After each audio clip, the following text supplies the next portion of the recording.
Hey, Coach, can you hear me?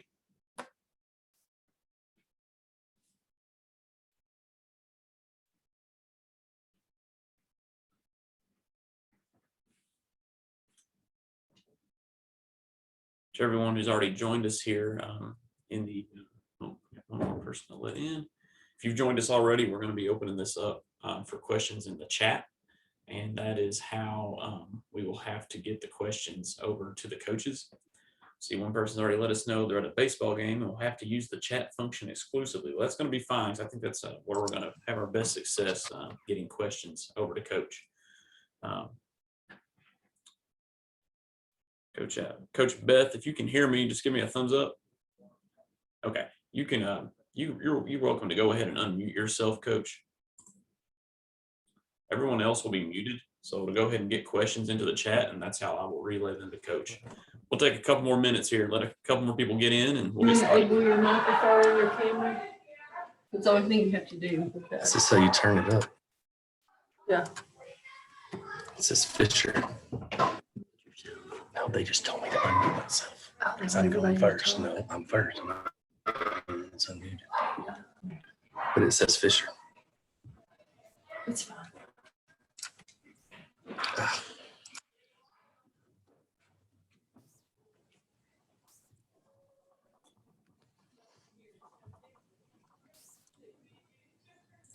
Can you hear me okay? Yes, I can, loud and clear. Okay. Thank you so much. A couple more people joining the room, and then we'll get started.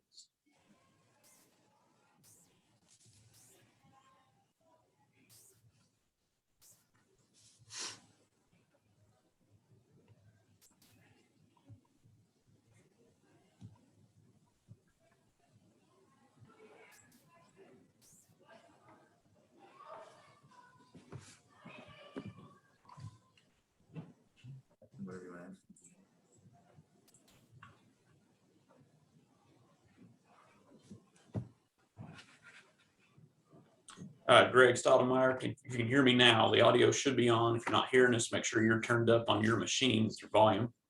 But I am hearing Coach when we've been communicating a little bit.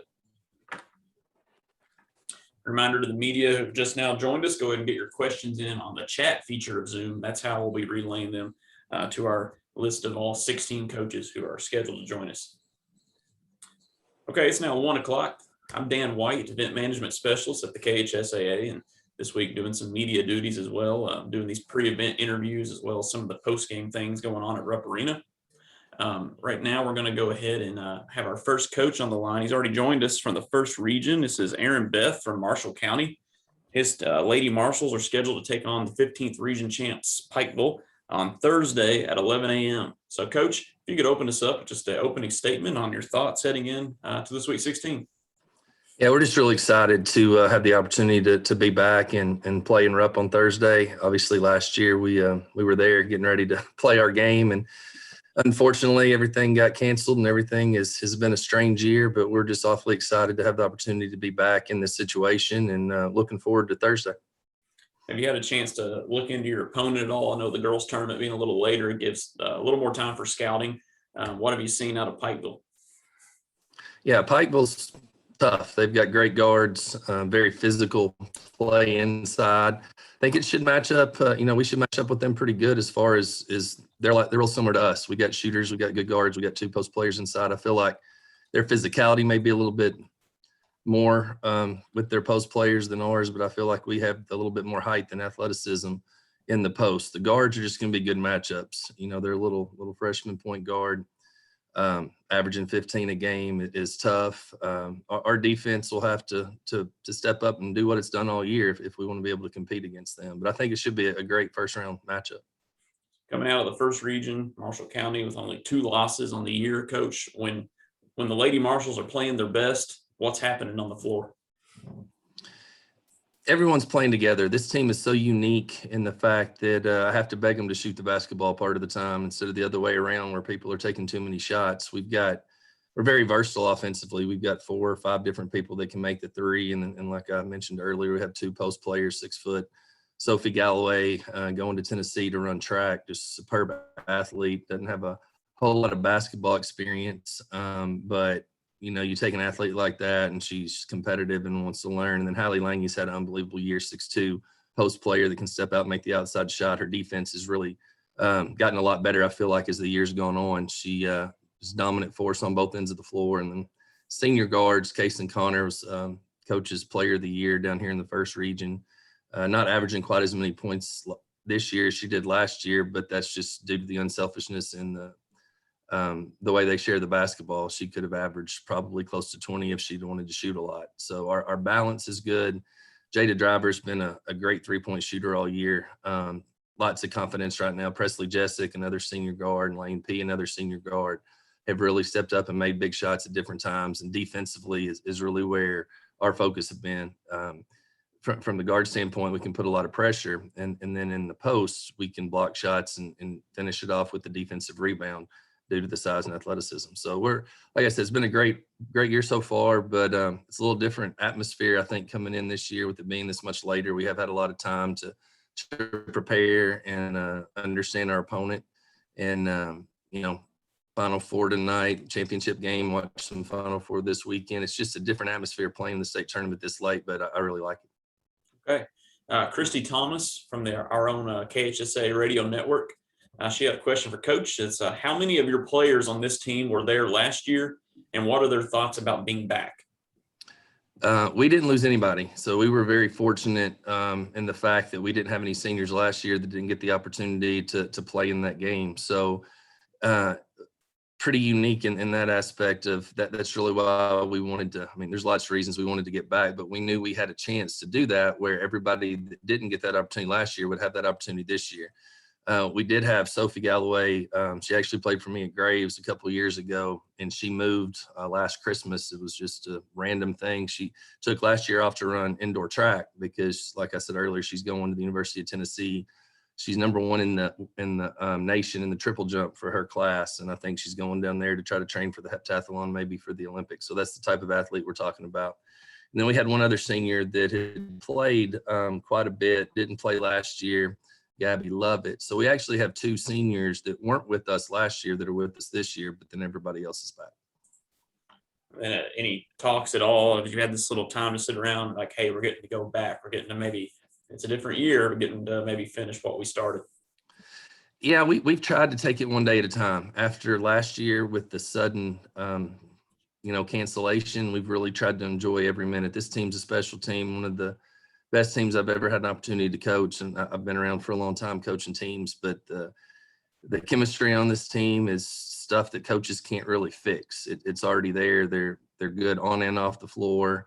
They're actually here at my house right now. We practiced this morning. We're going to grill out this afternoon. It feels like spring break because it is spring break, but we're not in Florida, but we're still going to try to enjoy being around each other as much as we can because we know, the time's coming to an end of the week. This team will have its last dance. I haven't used that a lot with, the Bulls and the Jordan series that came out last year. That was my era growing up. So I really enjoyed watching that. And before the regional tournament, after we won the district, they came over and we ate and we watched the last two episodes of that. So I know their minds are in the right place, and I know that they're going to give me everything they have. And it's a little different this year because we are more experienced and we've played against a lot of different teams around the state. And I think our confidence coming in is different than it normally is. Yes, we're excited to be here, but we know that we've got a chance to win some games if we can continue to play defense the way we play defense. And if we can knock down some shots, I think it can be a fun 3 days. Great. I'd rather be at Rupp Arena than Florida anyway. Yeah, me too. That's a spring break right there. Anybody else joining us across the state from the media have any questions for Coach? Just get them into the chat. Christy Thomas, the radio network, she had a follow-up. What has it been like for your team dealing with the COVID-19 pandemic and all the things that it brought? We were very cautious this year. We were normally, with girls basketball, always just practice everybody together, freshmen through seniors. And, we were fortunate to have a lot of people that come out to play.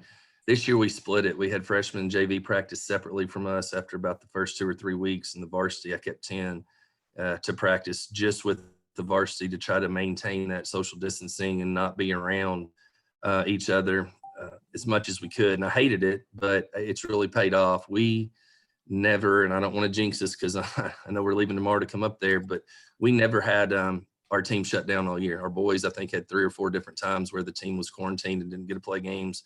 We missed a couple of games due to quarantine of other teams, but not due to our team being quarantined. I think that goes to show how much they were dedicated and committed to doing everything they possibly could to let this season happen and to put ourselves back where we are right now, getting ready to go to Lexington for the state tournament.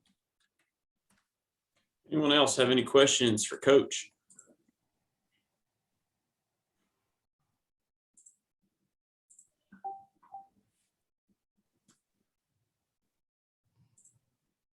Okay, see if we got anything else coming in here.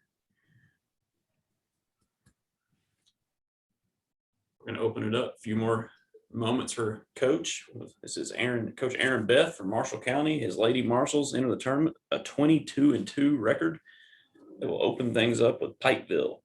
It's not the first day, Coach, but it is the first game that second day. Is it any advantage in your mind of getting to get it over early? I like playing early. We played a lot of Saturday afternoon games this year. Just we had to travel so much. It was hard to find games down in the first region. So we played, I think we played every Saturday starting that first weekend all season. We just didn't have very many during the week games. So I tried to schedule those more in the afternoon for purposes, but honestly, I like it.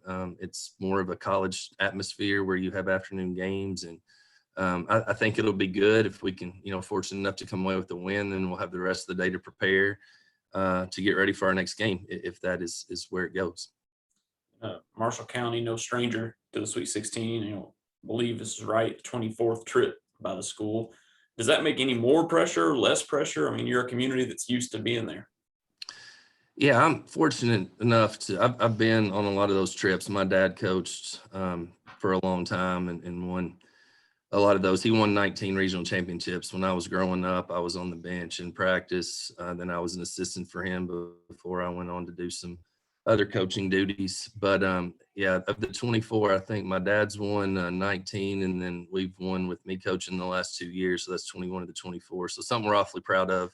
It's tradition down here. It's expected. I wouldn't want it any other way. I love that we have high expectations for our players and our coaching staff and our school in general. And the kids really embrace that. They understand the legacy and the tradition that goes along with Lady Marshall basketball. And, it's been a long time since we've won multiple games at the state tournament. So that really, I think, is a motivating factor for them as well. Yeah, we're happy with where we are, but we're not satisfied with where we are. And we know we can go make some noise if we continue to do the little things right. And, you got to have some luck along the way as well. In the state tournament, things have to go your way, but you can control that a lot with what you do. Okay. Well, Coach, we made it to the end of our time slot. We can't thank you enough for taking time out of this day. I know it's busy for you coming up to the Sweet 16, but congratulations, and we'll see you soon. Thanks. Appreciate it. We look forward to seeing you all Thursday.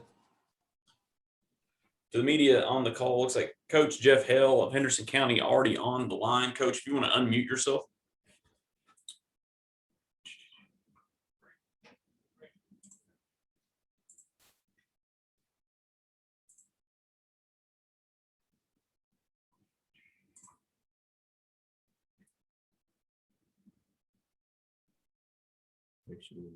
We good to go? Yes. Okay, Coach, I hear you loud and clear. All right. Okay. All right. We're joined by Coach Jeff Hale, Henderson County Lady Colonels. He is going to be taking on Apollo High School on Thursday, the 5 o'clock time slot. Coach, give us an opening statement on your thoughts heading into the Sweet 16. Well, first off, we're awfully glad to be here. And, it's been a long year. Everything happened last year, like Coach Beth was saying. Actually, we were supposed to play each other last year and got shut out and got sent home. So just been a long year for everybody, I think, with COVID and just trying to get back to where we're trying to be back to the state tournament. And it's been a long haul, but we're proud of our kids for working hard and staying COVID free. We had no issues this year with COVID. Awful careful with that, but just glad that we're here to be able to play, Thursday. Go ahead, media. If you want to have any questions for Coach, load those into the chat feature of Zoom. That's where I'll be reading them and relaying them for him to talk to us. Coach, Henderson County making the Sweet 16, obviously a tough road to go. What makes Henderson County good when things are going well for you all? Well, we have two good guards. I think that always helps when you have two good guards out there. Both of them we feel can do some things offensively and especially defensively and put pressure on the other opponent's team, play out front. And, our inside players have come along this year. I thought they've gotten a little better. Jerry Thomas and Micaiah Dixon are 5'10" and 5'11". They really do a good job of playing, they're long, they play good defense, which is what we really pride ourselves on. And they've also picked up their scoring, especially Jerry Thomas. He had 27 points in the regional final ball game for us. And, with that inside outside game, we feel like those are our strengths. Our guards, our post players can score. They can defend as well. And we have a couple kids that can shoot the ball from the perimeter. Sadie Worth, the guard, can shoot the ball pretty well. Gracie Grizzly, Mallory Bill. We got a couple kids that come and shoot the three for us. So we can go inside out sometimes this year. Actually, last year we didn't get a whole lot of that. We're more of a perimeter shooting team last year. And this year we feel like we're a little bit more diversified. Where we get inside some and kick it out if we need to, but we can also score in there. This is from Kevin Patton, coach. He says, you played Apollo less than a month ago. What can you take from that game as you prepare to play them this week? Well, yeah, it's just kind of weird. You 20 minutes from them, and we're playing them at 3 hours away. But that's the way the draw goes. But we know each other really well. We play each other every year, maybe sometimes even twice a year. Sometimes we play in the summer. So definitely know each other real well. They're a good basketball team. We know that they're a real good defensive team. They have a lot of players that can shoot the three. Amber Dunn can shoot the three. The Daughtery kid can shoot the three. The point guard is quick, can go right or left, can be very effective. Their inside play with the Zoe Floyd. She's a strong force inside. Not a lot of size, but she can really go hard to the basket, rebounds real well. So it's a big challenge for us. We did beat them a few weeks ago at home, but Amber Dunn, I don't think was 100%. I think she'd get more to 100%. Had 23 points in their regional final game the other night. So it's going to be a different matchup for us as far as what we saw last time, I think. Hopefully we'll be a little different too.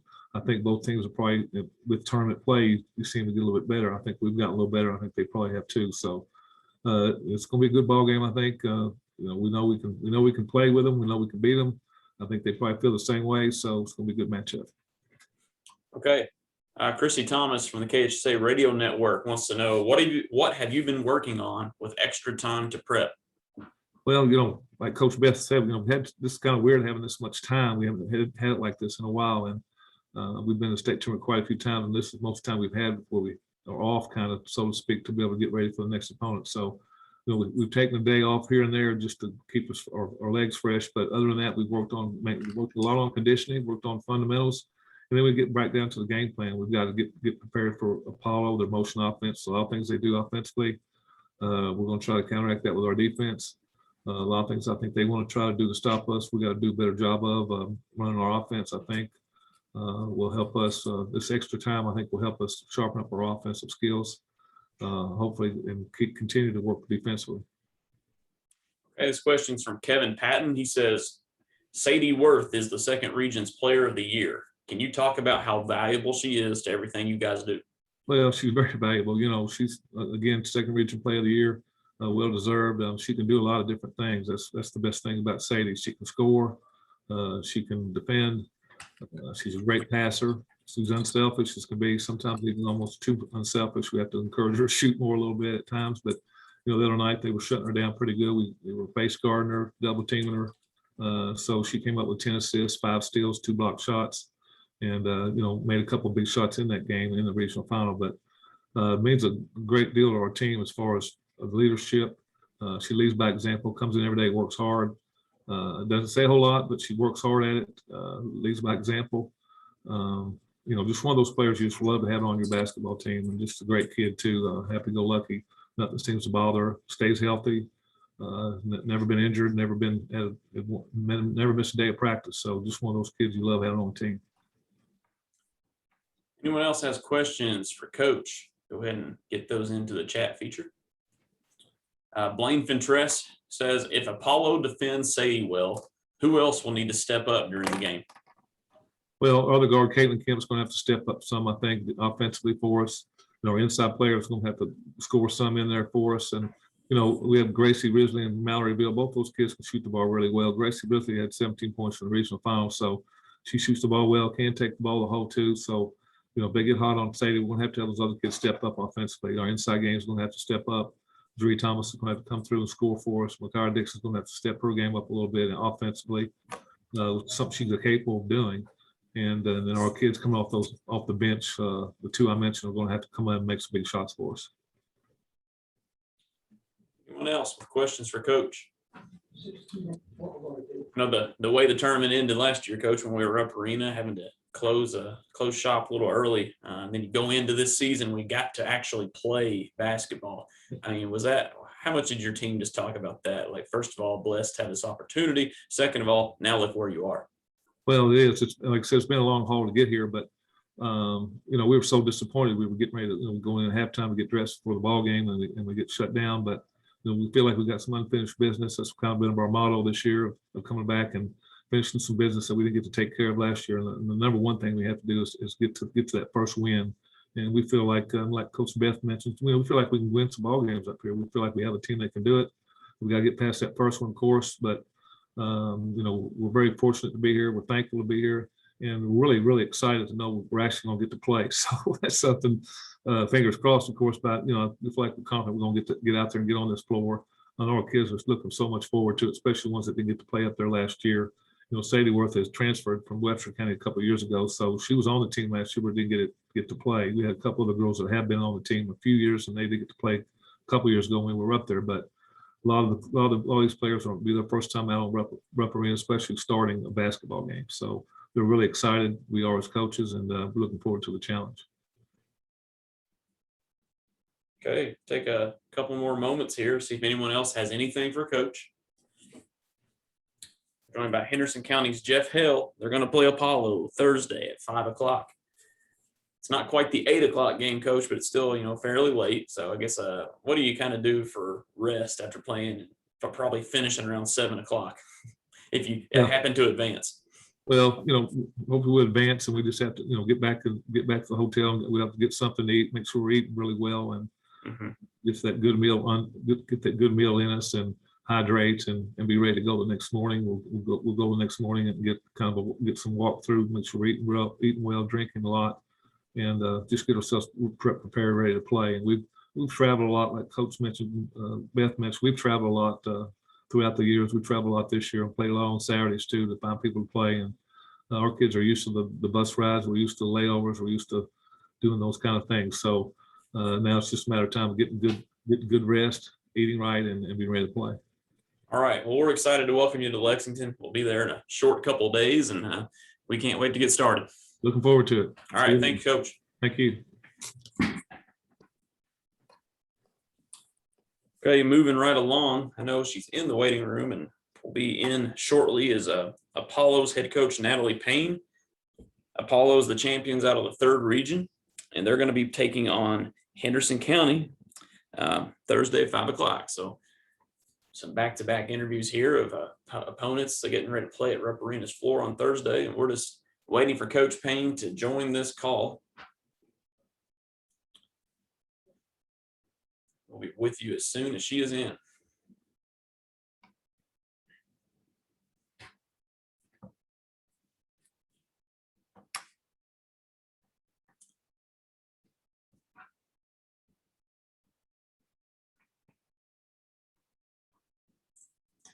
Coach Payne, if you can hear me, I think you can unmute. Go ahead and do that. Okay. All right, awesome. All right. Now we're joined by Coach Natalie Payne of Apollo, the E-Gals, taking on Henderson County, 5 o'clock on Thursday. Coach, go ahead and just give us an opening statement on what it means to you to get to Rupp Arena after such an odd year it's been, and just your thoughts going into this contest. We just feel so unbelievably blessed to be in this situation. It's been 24 years since an Apollo E-Gals basketball team has gone to the state tournament. So again, we just feel blessed. We've been through 2 shutdowns, and we've had some injuries that have plagued us as well. So we feel very fortunate to be playing our best basketball here at the end of the season. Yeah, I don't think a single team in the field avoided having at least one game cut short. What was that like when that would happen? What do you tell the girls? I mean, I know there's nothing you can do about it. You just kind of deal with it. But how difficult was that? It was tough, and we have 5 seniors, and going into the season, we were just uncertain as to whether we were going to be able to have a season and how many games that we would be able to play and those type things. So we'd play a couple games and then we would get shut down. And then I think we were able to play like 3 or 4 games in a 4-day span. So when we did come back for that period of time, it was only for a small window. And then we got shut down again for another 14 days. So it was really tough mentally on our kids to be able to stay motivated and just all the unknowns, not knowing what was coming next. But I felt like that's what helped us to develop some of that mental toughness that has really come in handy for us down the stretch come tournament time. Great. You did play Henderson County, I think within the month. What has to go better on Thursday this time around than that game in March? We have to focus in and lock down on our defense. We were not, at that point in time, I think it was like March the 9th when we played them, around that time. We were still a little bit unhealthy. Amber Dunn spent most of the season out with an ankle injury, and she has really stepped it up for us. And we've had some other key kids step up and make plays for us down the stretch here come tournament time. But we have to step up our defense. We've got to be able to limit them to one shot, rebound the basketball, and limit their transition buckets as well. That's going to be the key for us. 16-6, you played 22 games. That's not a very small amount, but when you look at everyone else in the field, it is the smallest of all it's the fewest of all the teams that qualify. Do you look at that as are there any advantages you can take from that? As maybe being a little fresher or just hungry to play? I think that definitely, if there's one silver lining that we could take away from being shut down twice, is that our kids really value the time that we do have on the court. They have really taken that mindset of, we're going to enjoy every single practice that we have, every moment that we have together. And I think that has helped with us being a little more fresh and staying motivated, and just knowing that at any moment in time, it can be taken away from you. So these kids have really rallied around each other and tried to enjoy every single moment that we have on the floor together, even practices. How's the community around the school been as far as getting back to the state tournament? What kind of response has it been at home? It's been really neat. The community has really stepped up and tried to support us in any way that they can, just offering meals. And we had a send off with our elementary schools that feed into Apollo, and our middle school as well. And we were able to drive around to 6 different schools, and they were outside with signs and just celebrating and cheering for us. And that was great for the girls too, to be able to go back and see past teachers that they had and even siblings that attended those elementary schools. It was a great community support. Great. What about the pressure? I mean, do you think the girls, you know your team better than anybody. Is it a team that's going to have nerves, or do you see your girls having confidence? I think there'll be a little bit of nerves just being in that arena and something that they've, never stepped into before. But we're going to take them to a session on Wednesday to get them kind of acclimated with the environment. There'll be some nerves, but I feel like this team, we have a lot of experience. And even though this is the first time they've been on that big stage, I think they're going to be ready to step up. And once they settle in and focus in on that defensive end of the floor, and that's been key for us. When we focus on that end of the floor, it just translates into good offense. Great. Christy Thomas, the KHSAA Radio Network, she says, or asked, for those of us in the Lexington area that haven't gotten a chance to see you all play, talk about your style of play and what we'll see from you on Thursday. Our style of play, especially these last 12 ball games, has been really focusing in on the defensive end of the floor and trying to be gritty and hard nosed and limit teams to one shot. And then on the other end of the floor, we've really focused in on valuing possessions. Come tournament time, the scores are a lot lower because teams know each other well. They have a lot of more time to scout, to prepare for the state tournament. We've had 7 days to do that. So we're really focusing in on taking good shots, valuing possessions, spreading the floor out. We've got 5 kids on the floor at a time that are capable of leading us in scoring. So a different night, a different kid stepping up, and that's been huge for us. Speaking of one of those players, you mentioned Amber Dunn returning from injury. What has she meant to your team's success down the stretch? She's meant a lot to us. She averaged a double-double last year as a junior, so not having her for most of the season, it really hurt us. But again, it allowed other kids to be able to step up and fulfill a role. And now that she's back, it just takes a load off of kids like Cassidy Darty and Amaya Curry. Those two have kind of been the focus for the majority of the season, and they still are. Our team's key on those two kids, our two guards. But with Amber in the mix, it kind of lightens the load a little bit, and she can step up and fulfill a scoring role, a defending role, and a rebounding role. Natalie, what do you remember from your Sweet 16 experiences as a player? And have you been able to relay any of those memories or feelings to the current team? Yeah, I've tried to. You know, we try to talk about the tradition in the 90s when Coach Willis McClure, of course, he coaches alongside me now, but he coached me then. 95, 96, and 97, we went to the state tournament. We were fortunate enough to do that when I was in high school. So we've tried to relive those moments and share those memories with the girls. And I think they realize how special this moment is. For 24 years later, we're in this situation together, and they look up to me, and I try to be a positive role model to them because I was once in their shoes, and a lot of them plan on playing college ball as well. So they've taken the advice that we give them in stride, and they've tried to carry that over on the court. And I think it's given them confidence. I think it has. Awesome. We got a minute or two left. If anybody else has any questions for Coach, we'll just pause for a second here and let it come in into the chat. This is Natalie Payne, head coach of Apollo High School. They're going to play Thursday at 5 o'clock against Henderson County.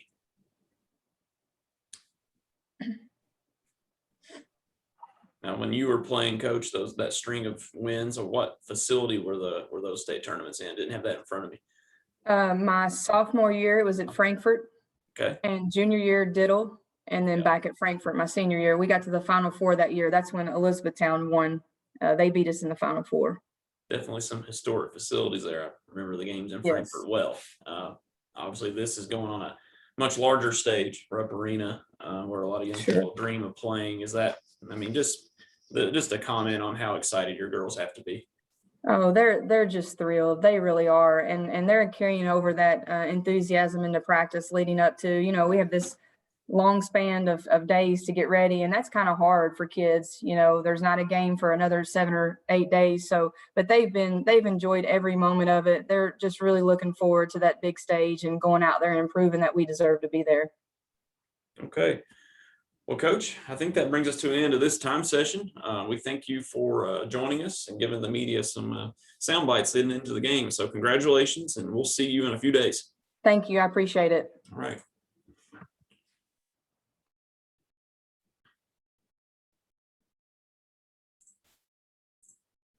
All right, next up, we're going to be joined by 4th Region champions Bowling Green High School. The Purples head coach Calvin Head. Coach Head and the Purples are going to be taking on Bishop Brossart on Wednesday at 2 o'clock. Coach Head is in the Zoom meeting now. If you want to go ahead and unmute, Coach. All right. Can you hear me? Yes, can hear you. Great. All right. Got quite a few media on hand here, and I think they'd just love to hear an opening statement to get us started about just your overall thoughts on this season and what it means to get to the Sweet 16. Well, we are extremely excited to have an opportunity to play and to get to this point, especially with everything that everyone's had to endure through the pandemic. And so we were extremely blessed and thankful to be a part of this field of 16. There's a lot of great basketball teams included. So we're excited to get up there and get started Wednesday. Absolutely. You know, you're taking on a Bishop Brossart team that I think you've had a little extra time where you're not playing that first week. Has that allowed you to take a look at anything on them? Yeah, we probably looked too much, honestly. They're really good. They are a really good basketball team, well coached, very disciplined. They play hard. The Kiefer girl, number 14, is a handful. So it's going to be a good battle on Wednesday. So we're excited. What about your team? You think made you all a Sweet 16 team this year? What's the difference that Bowling Green had maybe as other teams in the region when it mattered there at the end? Well, I think honestly our schedule. And if you look through our schedule, you saw that we played a lot of high quality basketball teams outside of our region. And so, in fact, 4 of the teams that's in the field, we actually played on our schedule, and 2 more of them were on our original schedule, but we didn't get to play because of COVID-related reasons. So, when you think about that, I think the strength of our schedule really, really prepared us for the last stretch of the season, and kind of allowed us to separate from the rest of the teams in our region. It's been such a unique year with the COVID-19 pandemic. We're not even sure if we're going to get started, but then we finally do. And I noticed that not a single team in the field was able to not have at least one game canceled. Just talk about how difficult it was dealing with some of the things around it. It was extremely difficult. You know, our team, for instance, we got quarantined 3 different times between November and the end of the season. And then we also dealt with just injuries, like little nagging injuries on our team. And I think a lot of that is from the stop and start of going. So it's been extremely difficult, but it's been well worth it. If we were able to get here and be able to play this coming week, it was worth every minute of it. Christy Thomas from our own radio network wants to know, what is your team doing well right now? We're guarding pretty well. Once we got healthy, we didn't have our full roster of team until the first round of region is when we had our entire healthy roster. And so we are now playing extremely well on the defensive end. And so we feel like that if we guard and rebound the basketball, that we can be very competitive. It's from Larry Vaught, switching gears a little bit, just kind of wanting some intel on another team in the field. He's wondering, Coach, what impressed you about Bethlehem when you played them? Bethlehem is really good. They have multiple kids that can score, and then they have a good length with the Smalley girl, and then I can never pronounce the other girl's last name, so I'm not going to butcher it. Philometru or something like that. She's really, really good. And then you got Hodges and Thompson. And then you've got a little freshman last name Thurman who shoots the ball extremely well. They have 5 kids on the floor at all times that can score. And so that's one thing that impressed me the most. They have a very, very good balance. And then they have Thompson and Hodges who just really put them over the top. Your team, Bowling Green, are they a team that you see having a lot of nerves getting to play at Rupp Arena, or do you see confidence setting in pretty quickly? I guess it's impossible to not have any nerves. Yeah, they'll be nervous. We've only got one girl on our roster that's played in a state tournament, and she's a senior, and she played in the state tournament when it was at Northern. Of course, we did make the field last year, but we didn't get a chance to play.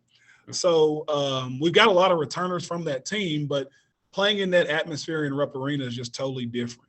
And so it's a good level of nervousness, though. So it's more of us ready to go and play and ready to compete. We're fortunate enough to play in Diddle Arena for our regional tournament. So we have a similar like atmosphere. But you know, this level is totally different. So I think we'll be fine once we can get going and the nerves kind of shake off. There's a few schools in the field that have that story of being at Rupp Arena with us, and then kind of having to hear, unfortunately, that the COVID-19 pandemic was serious enough to maybe turn things around. Talk about what that was like, having to leave that tournament, and then did it motivate you this year? It was probably one of the toughest things I've ever had to do coaching wise is look them in the eye and tell them that we got to go home. And so, you know, you feel helpless as an adult, and there's nothing that I can say that will take the sting away. So, you know, thinking about that moment, it really brings back terrible memories of having to have that conversation with them. Definitely conversation piece this year for our kids wanting to get back to this part of the season. And it was definitely a motivating factor. And I think that's one reason we scheduled as tough as we could. And I think that was kind of our driving force going down the stretch, is that we want to do what it takes to get back to be able to play at Rupp Arena. Bowling Green, one of our, one of the bigger cities in the state, and Bowling Green, a big part of their high school success down there at all the schools. How much has the community rallied around your team after making it? At least, definitely the school community. Are you feeling like you're getting a lot of good well wishes, and also does that bring any pressure? We've had a tremendous amount of support, and when we got canceled last year, the support was amazing. And so for us to get back here, the support has been incredible again. In regards to pressure, I don't necessarily see the pressure. I don't think the kids feel it either. They just want to go up and play well and compete. And like I told them, we're blessed to have this opportunity to do that, to play basketball right now. So that's kind of what we're looking at. And that's on the forefront of our mind, is just we're just blessed with the opportunity. It's definitely something we talked about at the boys tournament with some of the first round teams. Even if you lose in the Sweet 16, you're still one of 16 out of nearly 300 that are still playing. So, when you look at it like that, Coach, just how proud are you of these girls?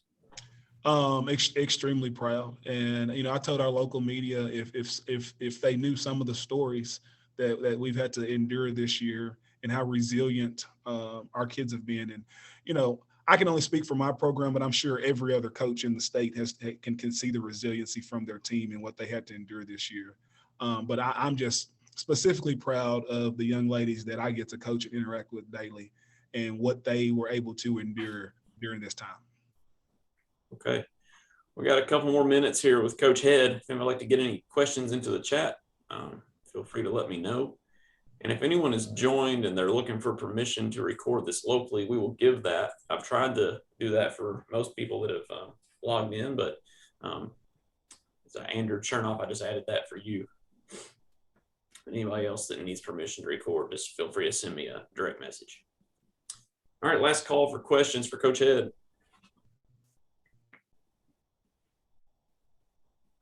All right, Coach, I believe that's going to do it for this time slot. Absolutely. Thank you for joining us on a busy week, I'm sure. Congratulations, and we'll see you. All right. Thank y'all. Take care. All right. Okay, as we wrap up that with Coach Calvin Head of Bowling Green, I know we have Jason Clark entering the room now. He's the head coach of the Bethlehem Banshees. They're going to take on Bullitt East on Thursday at 2:00. And we'll give it a second here to get Coach into the chat or into the conference. All right. Can you hear me, Coach? Yes, sir. Awesome. All right.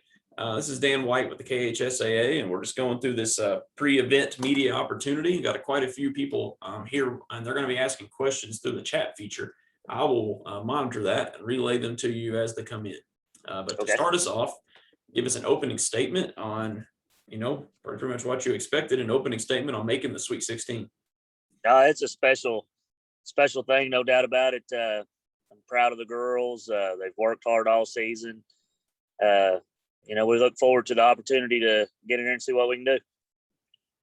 Okay. Anybody that has questions for Coach, feel free to go ahead and get them into the chat, and I'll be monitoring that.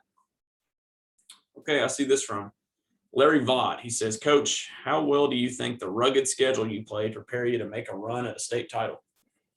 We when the season started, we knew we had a pretty special group. So when the COVID all hit and our normal schedule kind of got changed, we kind of sat down as a staff and decided, hey, let's see what we got. Let's play some good teams. And we play them on back-to-back days a lot of times. So because we kind of was hoping to get to this point and thankful that we got to this point. And it should help us as far as playing, quality competition back-to-back nights. Absolutely. And then, playing a rugged schedule, you're able to see a lot out of your team. You know your team better than anybody. What is going well when Bethlehem is playing well on the court? Well, we're locked in on the defensive end of the court. We're pretty good. That's what we've been harping all season, that we're very fortunate on the offensive end. We got several girls that can put the ball in the basket. So we harp defense. And when they're locked in on defense, we're pretty tough. Andrew Chernoff has a question. Coach, what are you expecting to see from Bullitt East? A well-coached team. Coach Stallings has been there seems like forever. And he's a really great coach. They'll be well prepared. Of course, the Merkel girl in the middle, we'll have our hands full with her for sure. You know, when you got 1 6'5", 6'6", whatever she is, she'll be a handful. Larry Vaught with a follow-up. He says Thompson and Hodges play so well when he's seen you all play, and they seem so unselfish. Just talk about that. You know, I wouldn't trade my 2 seniors for any seniors in the state. They're special. I've known them since they was in the 6th and 7th grade. Was fortunate enough to coach them at that young age as an assistant coach at Nelson County. Very blessed to have those 2. They feed well off each other, and they're great teammates on and off the court, man. I wouldn't trade them 2 for any senior in the state. If anyone has any other questions for Coach, go ahead and get those into the chat.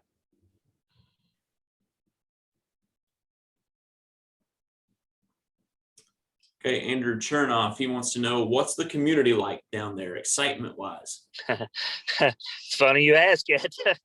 Today we've got a sister, a nun, that is been at the school for a long time, wants to do a little meet before practice to talk about whatever. I'm not real sure what she's going to talk about, and then we have a community-wide pep rally actually scheduled for this evening. So they're excited. It's good for our school, being such a small school. So it's pretty excited down here.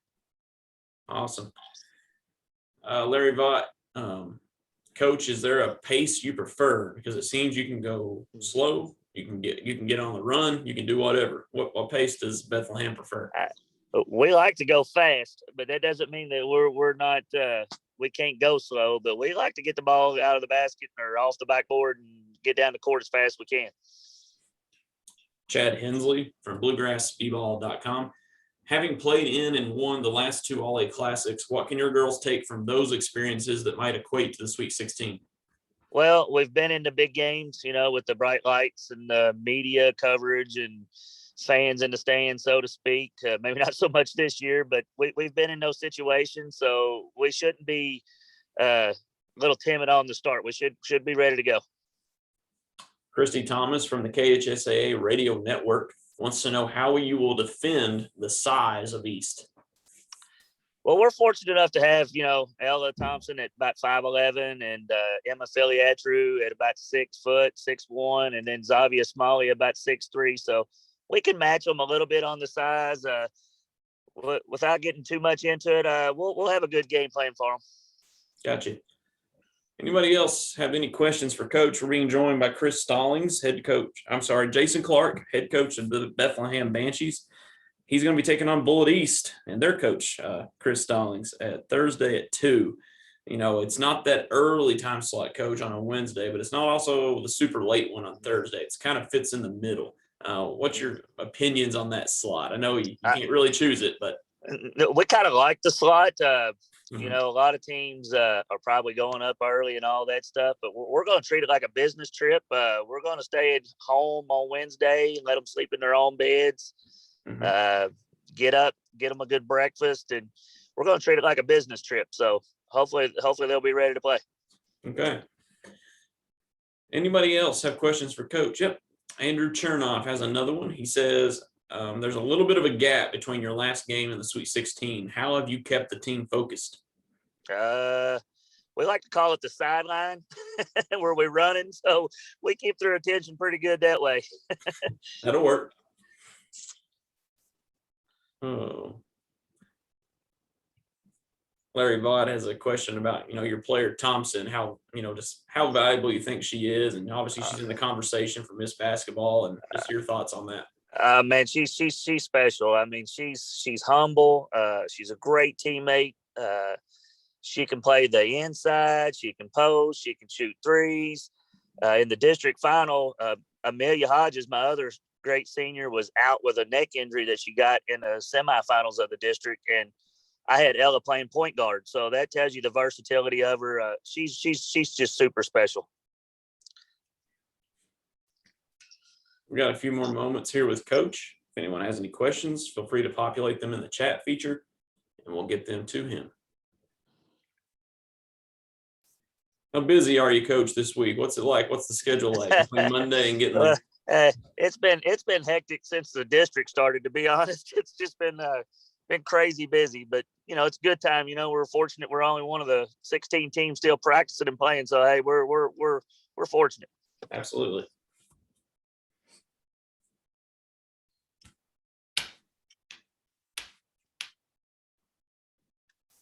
Okay, we are going to bring a last call to anyone in the media joining us here. If they have any other questions for Coach, now would be the time to get it in. If not, we'll probably have to wait until the post game at Rupp Arena.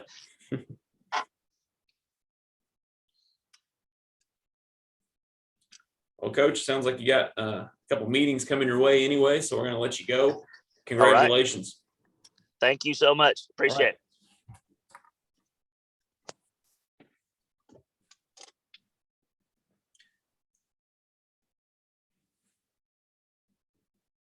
We'll pause for just a second here, and then we're going to get Coach Stallings, who is already on the call, just in case any media were looking to arrive exclusively for him on his time slot. We'll give it just a couple minutes. Do see you there, Coach, so we'll have you just a second.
Okay, welcome back to the KHSAA's pre-event media opportunity here for the girls' Sweet 16, the Mingua Beef Jerky Sweet 16. We're going to bring Coach Chris Stallings from Bullitt East. Had a little different name on his Zoom there, so got me confused for a second, Coach. But now we know exactly who you are and where you are, and we are excited to have you on with us for the next 8 to 9 minutes. And we'd like you to open us up with an opening statement on just your overall thoughts on making it to the Sweet 16. Well, we were blessed to get back. We're blessed to get back at a tough region, tough district. And our kids, as the season's gone along, they play better and better with each other as a team. And we like where we are right now. We're excited to be playing again at Rupp Arena and representing our community. And so I think our girls are old enough to understand, what it all means, and how hard they've worked to get here. We got a tough draw with Bethlehem first game. I was lucky enough to coach 4 of those kids this past summer in AAU and get to know them. I mean, we texted all year and followed each other all year. And so they've been able to. They've just got a phenomenal team, and so it'll be a tall task on Thursday. Okay, Coach, we have some questions already populated here for you. Andrew Chernoff asked, what did your team learn from those 2 losses in February? Because you haven't lost since. Well, I think we learned there again, we still had stuff to work on, things to work on and things to get better at. And it came at a good time. We'd been off on COVID and we're able to still, schedule those games and just coming back. And so I thought that gave us a good barometer. I mean, we played during that time, we played 3 or 4 really quality teams. And so, and that just gave us confidence. I think we gained a lot of confidence during that stretch, and we got a lot better during that, right after that, especially. I mean, you play those type teams and they'll expose what you need to work on really quick. All right. Also from Mr. Chernoff, you were part of a lot of big victories with big margins until the Butler game. How much does that game help you get prepared going forward, knowing you've won a close game? Well, there again, I just think our kids gained a lot of confidence in themselves and what we could accomplish. I've always thought our region, one, it's probably a little top heavy most years, but whoever comes out of it has got a pretty good ball club and will stack up usually pretty good across the state. And so I've always felt that way. We've had a lot of success, the 6th region has in past state tournaments. And so I think that just helped us, to overcome. Butler's a tough team, and they're preseason number 1, and our kids really worked hard throughout the year to reach that level. He also wants to know, what has Gracie meant to the team this year? Well, Gracie, she's worked extremely hard. Our staff has worked with her, and she's just gotten better and better, and starting to reach her, really her full potential. And I think for us, she clears up a lot of things inside.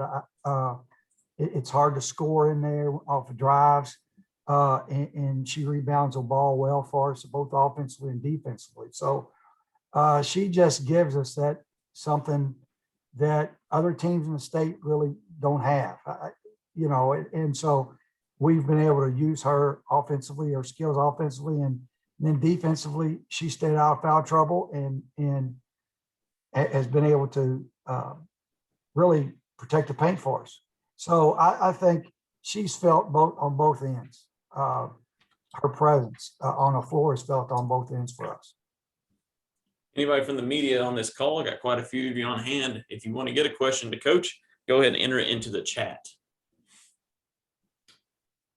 There are some folks wanting to know how tall she is. She's 6'6".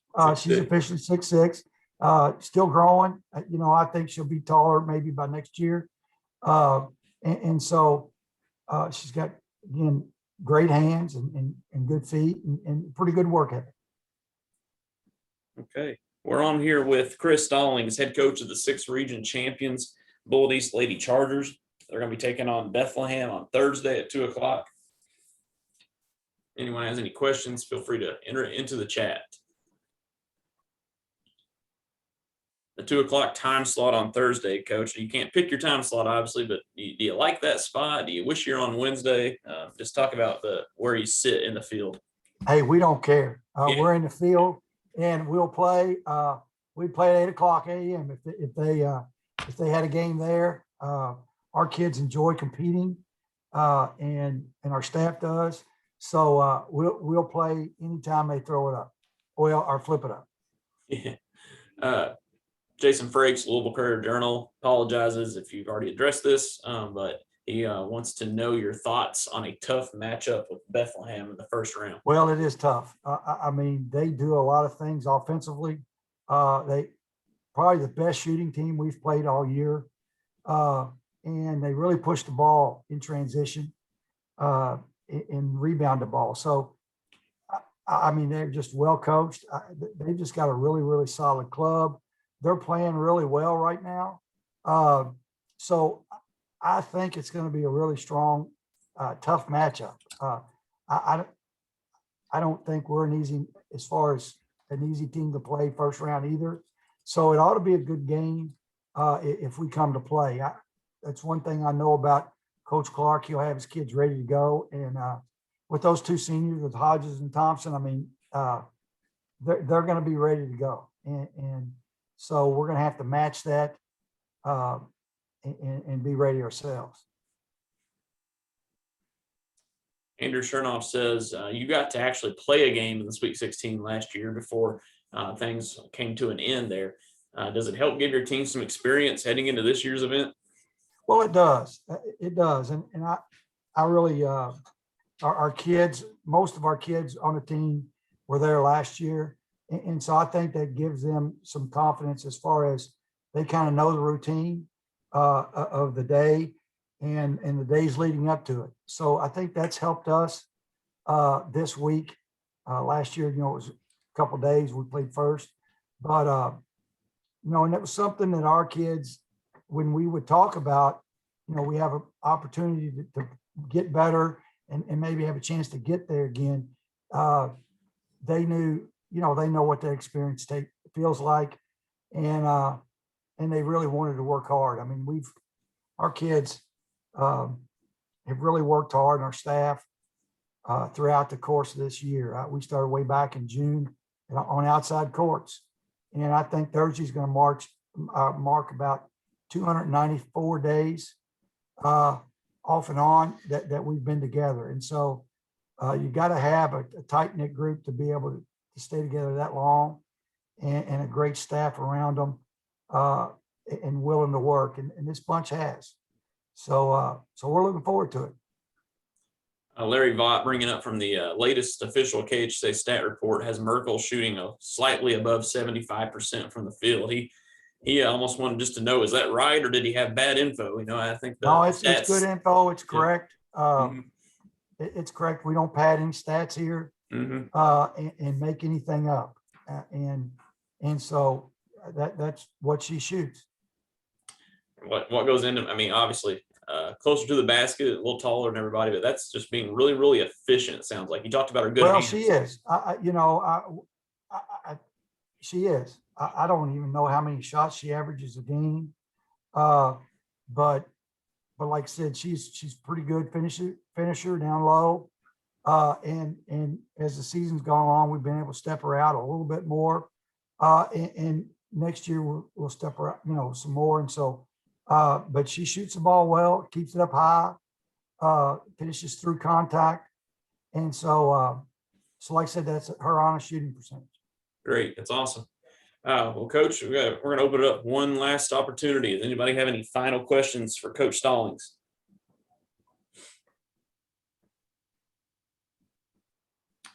One thing I would like to add. Yeah, go ahead. I mean, our team is very well balanced.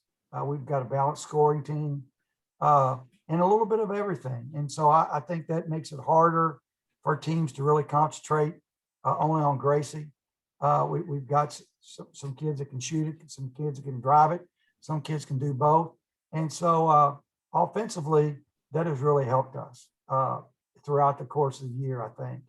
And so hopefully this week, people are out in the state and more people will be able to see that. Well, I think so, Coach. We're ready to welcome all the fans to Rupp Arena next week, and they're looking forward to seeing your team. So are we. So congratulations. Thank you. We'll see you all on Wednesday. All right. That wraps things up with Chris Stallings, the 6th region champion out of Bullitt East High School. Now, Donna Moyer has just been logged into the Zoom here. We'll allow her to unmute herself. Donna, I'll try to help that along as well. Just gave you the request. There you go. Okay, loud and clear. We hear you, Coach. This is 7th region champion Donna Moyer from Sacred Heart. Her Valkyries are going to take on Knott County Central on Wednesday at 11 a.m., Coach. We're not giving you a lot of time to get in and get settled. You basically got to show up and play. How do you feel about that time slot? Just give us your thoughts on making the Sweet 16. Oh, we are so excited to, to be back at the Sweet 16, especially the way everything ended last year.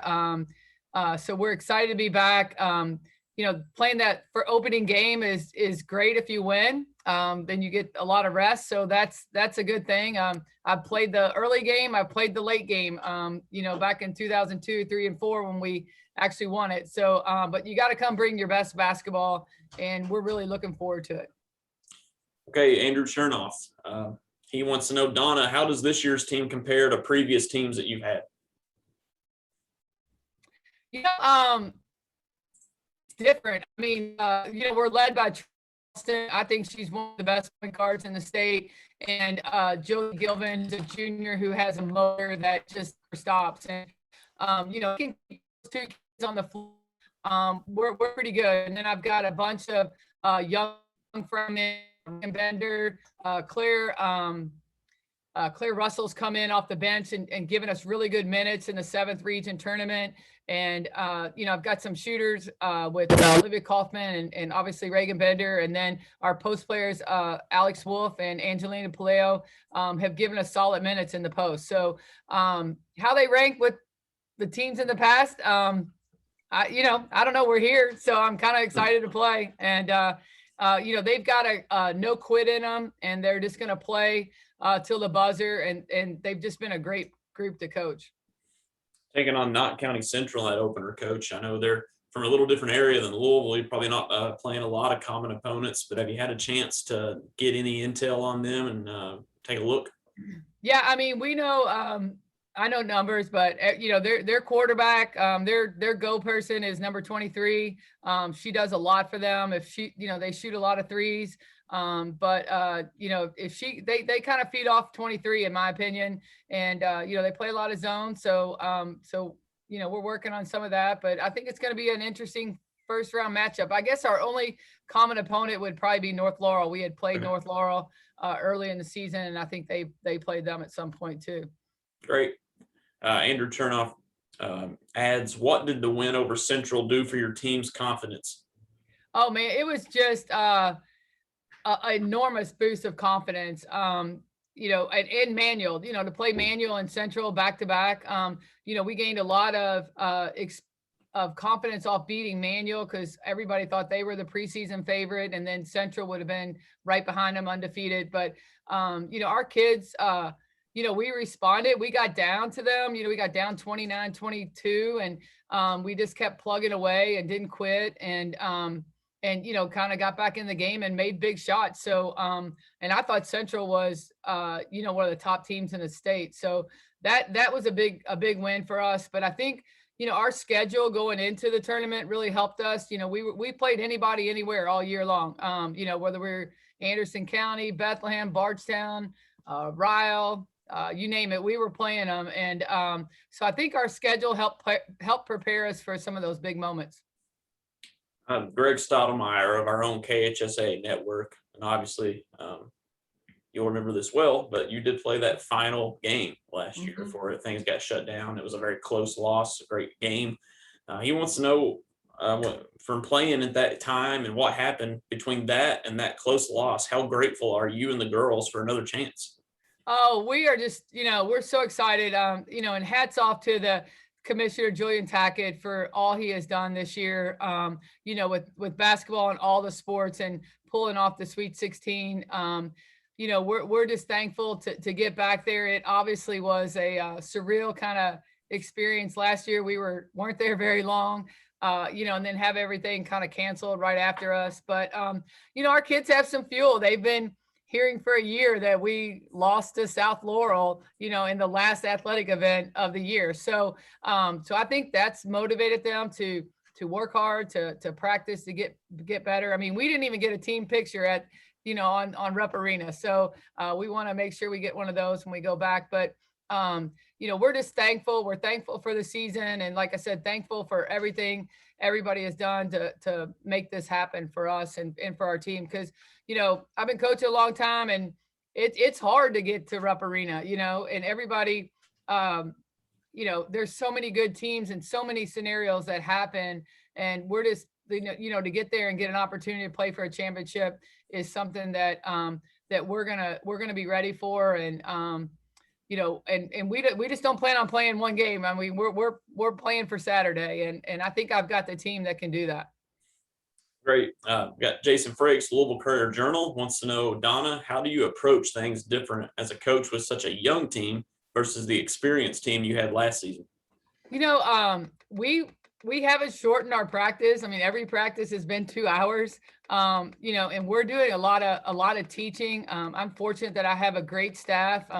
I've got former high school head coaches. Crystal Riley used to play at Kentucky. She's helping me coach. She's actually works here at Sacred Heart now. And Amy Siegel, who's had a lot of experience at the high school level and college level or on my staff. And so we've taken a lot of time to teach it. We didn't have the summer, so we've had to use every practice moment we can to put in our system, work on defense, work on blocking out, whatever it is. We haven't we've just had to go back to the fundamentals, and I think they really paid off down through the stretch.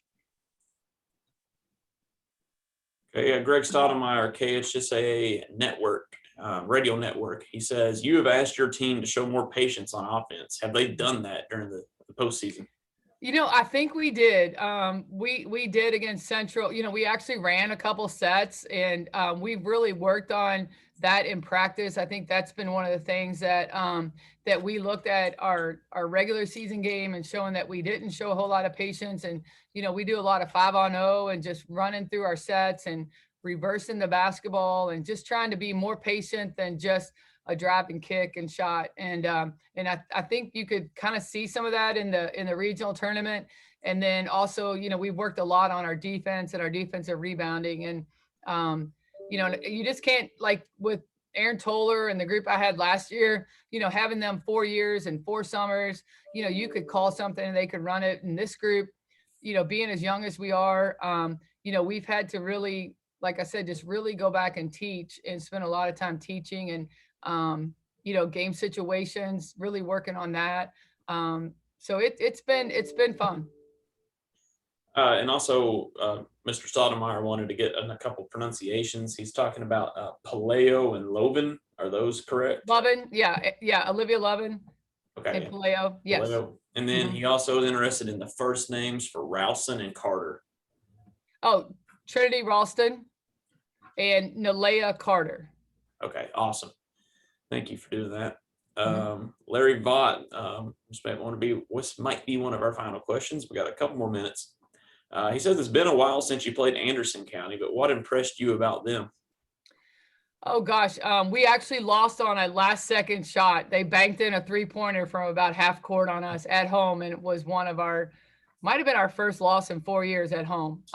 So I was impressed with their the way they play together, their ball movement, the way they shoot the ball. They're an experienced ball club. They know where each other are, and they have that confidence that they think they're going to walk in the gym and win every game. Okay, we'll do a last call and get a final question in for Coach Moyer if you have anything to our media members present. Going once, going twice. All right. Coach, thanks so much for joining us for this little segment, and we look forward to getting you in Rupp Arena in a couple days. Well, thank you. We're leaving tomorrow, so we'll be up there before you know it. Perfect. Thank you. All right. Thank you all. That was Donna Moyer, Sacred Heart, the 7th Region champions. They're going to take on Knott County Central to open up the entire tournament on Wednesday at 11 a.m. Now we've let in head coach Anderson County Bearcats Clay Birdwhistle. I believe he's joined the call. Coach Birdwhistle, if you can go ahead and unmute yourself, and I will request that as well. All right, can you hear us? Yeah, I got you. All right, awesome. Coach Birdwhistle, you're going to take on Southwestern High School at the late game on Wednesday night, 8:00 p.m. If you go ahead and give us an opening statement on just your overall thoughts on making it back to the Sweet 16. Well, after last year, being 96 minutes away from a possible state championship, which would be the first in our school history, it was really tough. And I think because of that, it developed a resolve in our kids. They came back hungrier than ever, and every practice all season has been a battle. And because of that, we've been able to have a pretty good year, and we're excited to be back. When Anderson County, this edition of the Bearcats are playing well, what do the Lady Bearcats do well on the court? I think defensively we fly around, and we're very active, and we're very aggressive defensively. Offensively, we share the ball really well, and we find the hot hand, and it really doesn't matter to us how the game's played, to be honest. we have a lot of players that we trust, and we go 8 deep, and all those kids are going to be on the floor for a reason. They're very talented kids, so we feel good about it no matter how the game's played. Great. Mike Kerr, Lake Cumberland Sports. He wants to know, Coach Birdwhistle, what does Southwestern do that impresses you the most? Well, first of all, their offensive spacing is so good. They move the ball well. They keep the floor space. Obviously, the Smitty kid, the older one especially, is a phenom. She's a really, really good high school point guard. She's fun to watch, except for on Wednesday at 8:00. And they shoot the ball really well, and they shoot more threes than most teams do, and that's going to be something that's going to be difficult to prepare for. Okay, we have Larry Vaught has a question. Says your ball movement has impressed him when he's seen you this year. Is that coaching or just the players you have? Oh, it's 100% coaching. I'm kidding. No, listen, we have really good players that are very, very unselfish. And, like we have a lot of kids that are going to play at the next level. And a lot of times you see kids feel like they have to get their own, for stats or what have you. And we just don't have a bit of that. My biggest complaint with our kids at times is they're too unselfish. We're passing up a layup to throw to a wide open three, and I'm like, just take the layup, we'll be good. So, it's all the kids. Great. Anyone else has questions for Coach Birdwhistle? We can load those in to the chat, and we will relay them to him. Getting a chance to get back to the Sweet 16 after the abrupt end last year. Have you all talked about that at all as a motivating factor throughout the year? Just every day. I mean, every day we realize what we lost, and it's so hard for anybody to win one of those things. And for a community like ours, it's really hard to have opportunities to win those things, and to have one of those taken away was tough. And I hope that by that happening, it built this toughness in us that we're going to be really tough out this coming week. Larry Vaught has a follow-up for you, Coach. What impresses you most about Smitty? She can hit threes. She can hit the three. She drives and plays with such emotion, but I'm not sure which is her biggest strength. Actually, she is so active. She plays so hard. That's the first thing that I appreciate as a coach when I watch her. I think the most dangerous thing that she does is her ability to create for other people. She can get to the rack about when she wants to. She does a lot of good things. She can shoot, and obviously you have to be very aware of that. But her ability to get in the paint and create for other people is at a very, very high level. Thank you. Christy Thomas with our own radio network here at the KHSAA wants to know, what's your biggest focus with additional time to prep?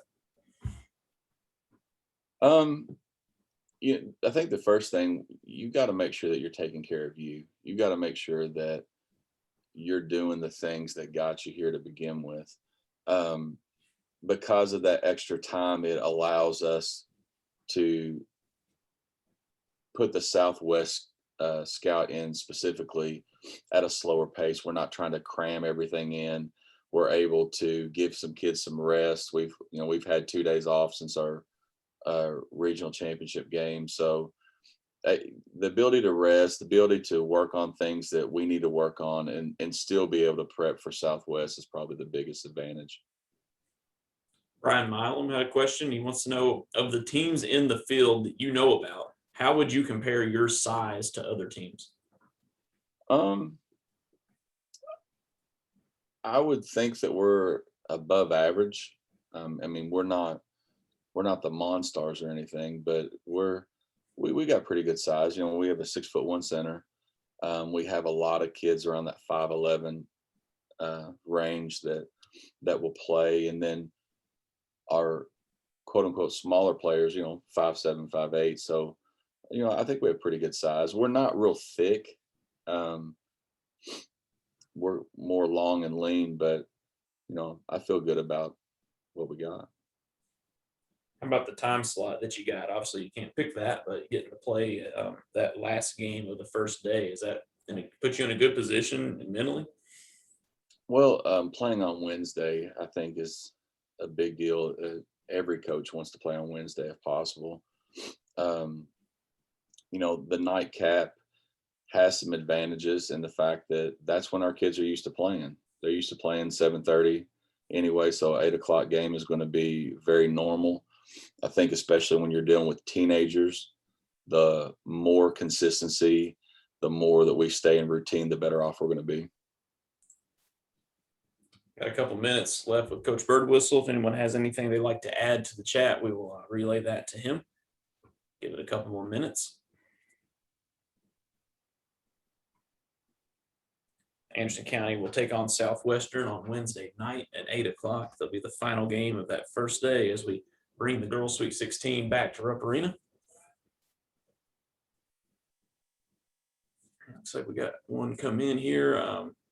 Larry Vaught wants to know, does everyone on your roster have the green light from 3? Yes, absolutely. To phrase Antoine Walker, we shoot a lot of 3s because there's not any 4s. So everybody's allowed to shoot if they're open. Okay. Last call to anyone in the media statewide joining us on this call. This is Anderson County head coach Clay Birdwhistle.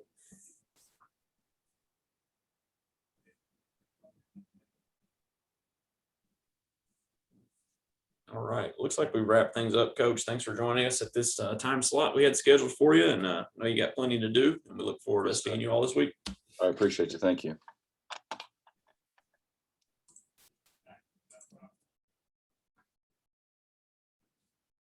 Okay, that one wrapped up about a minute early, so we'll check out Joel Stozinski, I believe, is on the line. We'll try to admit him now and maybe able to take about 60-second break here and get rolling. All right, Coach, I'm going ahead and ask you to unmute. Coach Stozinski, can you hear me? Yes. Okay, all right. We're going to take about a minute, 60-second pause right here. We got done a little early, just in case anybody from your area is trying to log in. We'll be right back. All right. Sounds good.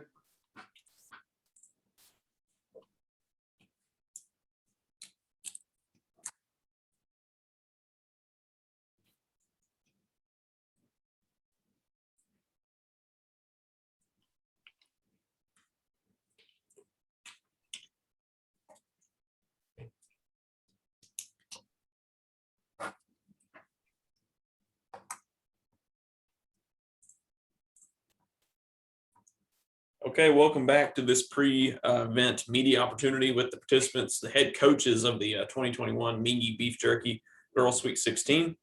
We are glad to be on the line here with Joel Stozinski, the head coach of the 9th Region champion Dixie Heights Colonels. Coach has got Russell on the 8 o'clock game on Thursday, Coach. We're going to make you wait around quite a while to actually get on the court. Talk about your overall thoughts, and we'll talk a little bit about having that time slot. Yeah. So overall thoughts is we're excited to be here. We know any team that comes out of the 9th Region is pretty well battle tested.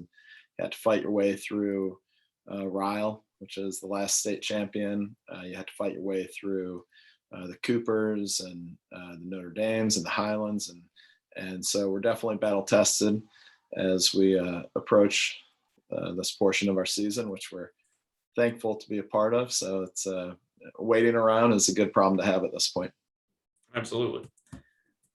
I do have a question come in from the media. Coach, what has been the key to your team's 22-game winning streak, and what can you tell us about Russell? The key to our winning streak is we're not really worried about the winning streak. We're a lot more worried about just getting better each day that we get out there. Last year, we had a couple key injuries to Madeline Lawson and Lacey Reinhart. That allowed our freshmen at that time, which are sophomores, so Ella Stozinski, Sammy Berman, and Ray Smith, it allowed them to get a lot of experience. So, now we come back into this season, we come back healthy, and some of our younger players that had Lawson and Reinhardt been healthy, they wouldn't have gotten that exposure. They wouldn't have played the 30+ games at a varsity level with the competition that we've been facing. So, and we did last year, we did face Russell, and we were in a tournament over at Pikeville. So we're well aware of their talent. We're well aware of their point guard in Steele. She's a lot to handle. She's quick. She's elusive. She brings a ton of energy.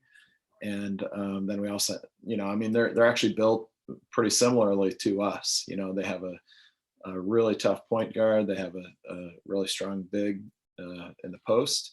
And then they have those two surrounded by some pretty darn good shooters. So it's a lot like playing ourselves in a way. I guess, and then what makes what frustrates your team, and since they are so similar, are you able to kind of game plan almost against yourself to a degree?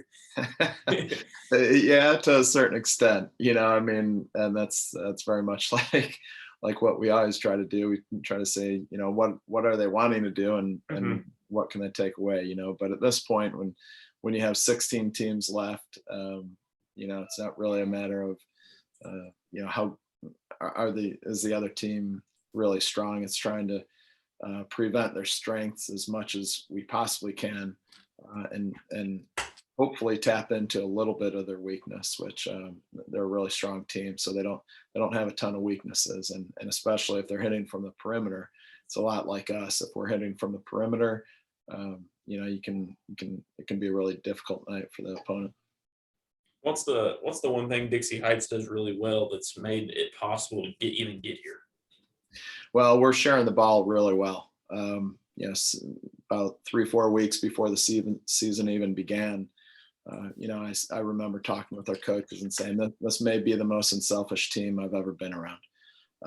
And when we do that, when we share the ball and we continue to pass and make the extra pass when we're getting doubled, we're a really difficult team to work against. And so that's been a huge amount of our success. And then we have leadership from, we have Sydney Lockard, who's a 5-year starting point guard with Dixie. And, she does some things that you can't really, you don't draw them up, and they're really difficult to coach against. So she has, and all of our kids at this point now, they've kind of taken on that from Sydney, is there's a maturity with the team, even though we still have 3 sophomores that play a very significant role and have a ton of minutes in our games. They are the most mature sophomores, and again, they were able to pick up a lot of that experience last year. Anyone has any questions for Coach, go ahead and load them into the chat and we'll relay them to him. This is Joel Stozinski. He is the head coach of the Dixie Heights Colonels, the 9th region champions, taking on Russell on 8 o'clock p.m. on Thursday night. The 9th region just had some success on the boys' side, so there's already some excitement in Northern Kentucky. Do you see any of that excitement kind of coming over to you all now as everyone looks for who's next? Well, yeah, it's, of course, you're always pulling for your own region. You always want to see success, and the boys, we knew, again, the boys very similar to the girls' side. You had some really strong teams. You had Highlands, St. Henry, Cove Cath, and Dixie not too far behind, and they kind of spoiled a lot of the Dixie boys team. Spoiled a party with in our regional tournament or our district tournament, they knocked off St. Henry in the final of district, which paired up St. Henry and Cove Cath in the first round. So it's always exciting here in the 9th region, and on both the boys' side and the girls' side. So we're excited. What have you been able to talk to your team about, maybe getting ready for some of the nerves that comes with walking into such a big arena? Does your team, do they have like the nerves of steel? Do you see them being confident, or are you expecting a little bit of that going in? Well, we've been playing in those arenas, and I think there'll be a little bit of that. shell shock when you get on RUP, and so they haven't experienced that quite yet. But we've been the majority of the girls on this team, they've been to NKU playing in regional tournaments for several years now. So we're in that at least a larger arena, certainly larger than any gyms that we're playing in. So they're, it's going to be interesting, but I think based on the fact that we do have experience playing at Northern and getting into Xavier and things like that, I think that's going to be and again, Sid Locker has a very calming presence. And if we start to get too serious about it, I think that's going to take us away from what we do. I mean, part of what people around our area have seen our girls do is they are very, very, very calm. They're joking, they're laughing, they're having a good time. And they do it in a way that they can still stay focused. And that's the kind of coach that I strive to be as well. You get too serious about it, then it starts to become a job. And I think, we can handle what's ahead of us and still do it with a smile on our face. Christy Thomas, the KHSAA Radio Network, wants to know, how much has the COVID-19 pandemic affected your team? It affected us quite a bit from the start of last year. So when we got into it, there were a lot of things that certainly we wanted to do that we weren't able to do. But it did open up some doors that we didn't necessarily expect. So we had, when we normally are doing camps and things of that nature, we actually still were able to create a bond with not only people within our team, but also we put together challenges for our youth programs. So we didn't have the in-person things that we would have liked to do, but we did put together things where our girls were still working together as teams, and they were doing challenges and things on their own, from ball handling to skill work. And so it was actually, we knew it was something that there was an opportunity there for us to get better. And so it's different, but we certainly found new opportunities that we didn't have prior to COVID. Okay, last call for questions for Coach. He's been very generous to answer quite a few and talk to us for this time slot. We'd have time for one more if anybody has anything else.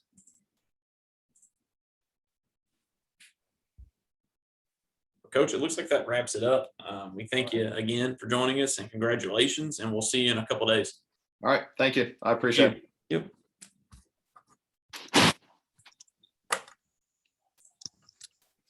Okay, with that interview wrapped up, we're now going to be welcoming Bishop Brossard head coach, 10th Region champion ladies Stallings, their coach, Kevin Bundy. Kevin Bundy is coming into the room now. Bishop Brossard, of course, taking on Bowling Green High School at 2 o'clock on Wednesday.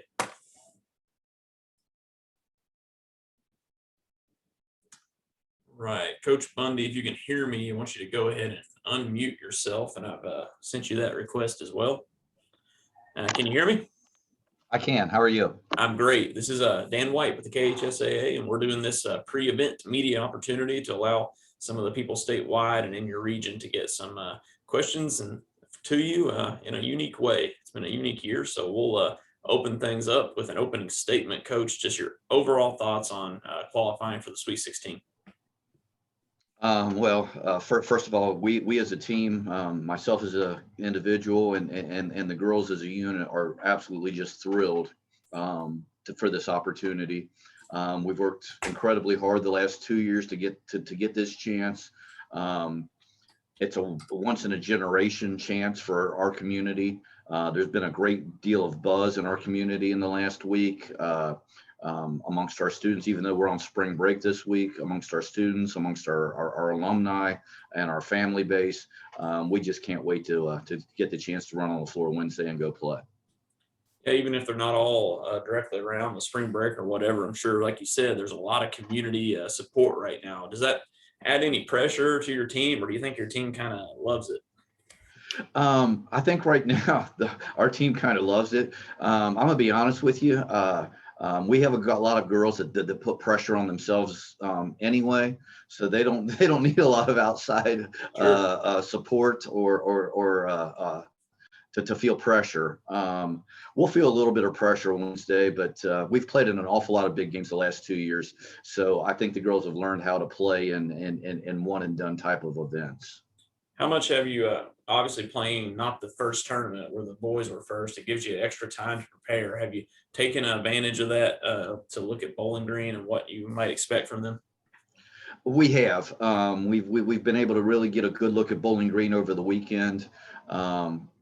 Know what we're expecting in terms of them. I did like the fact that the boys were first this year, and it gave us a little bit more time because this is new to our community and to our girls. Just a little bit of time to let it all sink in a little bit before it was time to go play on Wednesday. If anyone has questions for Coach, go ahead and add them to the chat. We'll relay them.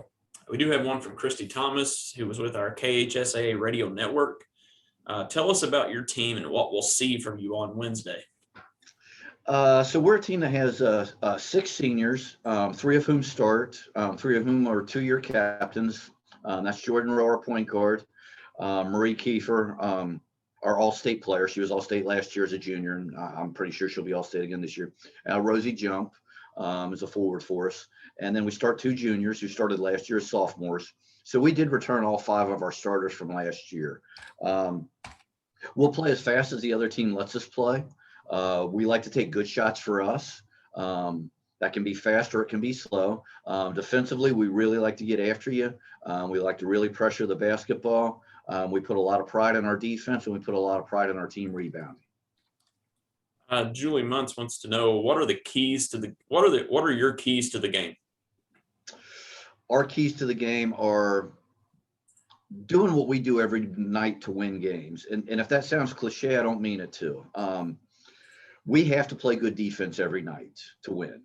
We have to compete on the glass with everybody we play to win. We have to take good shots for us in order to win. And one key is going to be how well we pass the basketball, because we're playing better than we've ever played before in the last 4 weeks. And it's because we've moved the basketball better than we've ever moved it before. Coach, when you talk about moving the basketball, but what else are I pose the question as, when things are going well on the court and you're watching Bishop Brossart play, what is the general fan seeing? What's your style, and what's going well on the court? Well, the comments I hear from people who've watched us play maybe for the first time, like they did in the regional tournament, and some media members, with just things like how hard we play, how methodical we are in terms of we're just going to keep coming after you and doing things that we do well. We're a really fun team to watch when we're able to get out and transition some. If we get a live ball turnover, or we get a rebound, we get a couple good outlet passes, that's when we're really, really fun to watch. But, it's high school basketball, and it's high school girls basketball. That doesn't always happen for 32 minutes. Gotcha. Anyone else have questions for Coach? Feel free to load them into the chat. We're enjoying getting to talk to all 16 teams throughout the afternoon, getting a little preview of the action to come at Rupp Arena. What will be the message to your girls, Coach, in the pregame? Obviously, you got some time to prepare for that, but what do you say to a team that's already gone through so much, reached this level? What's the message going to be?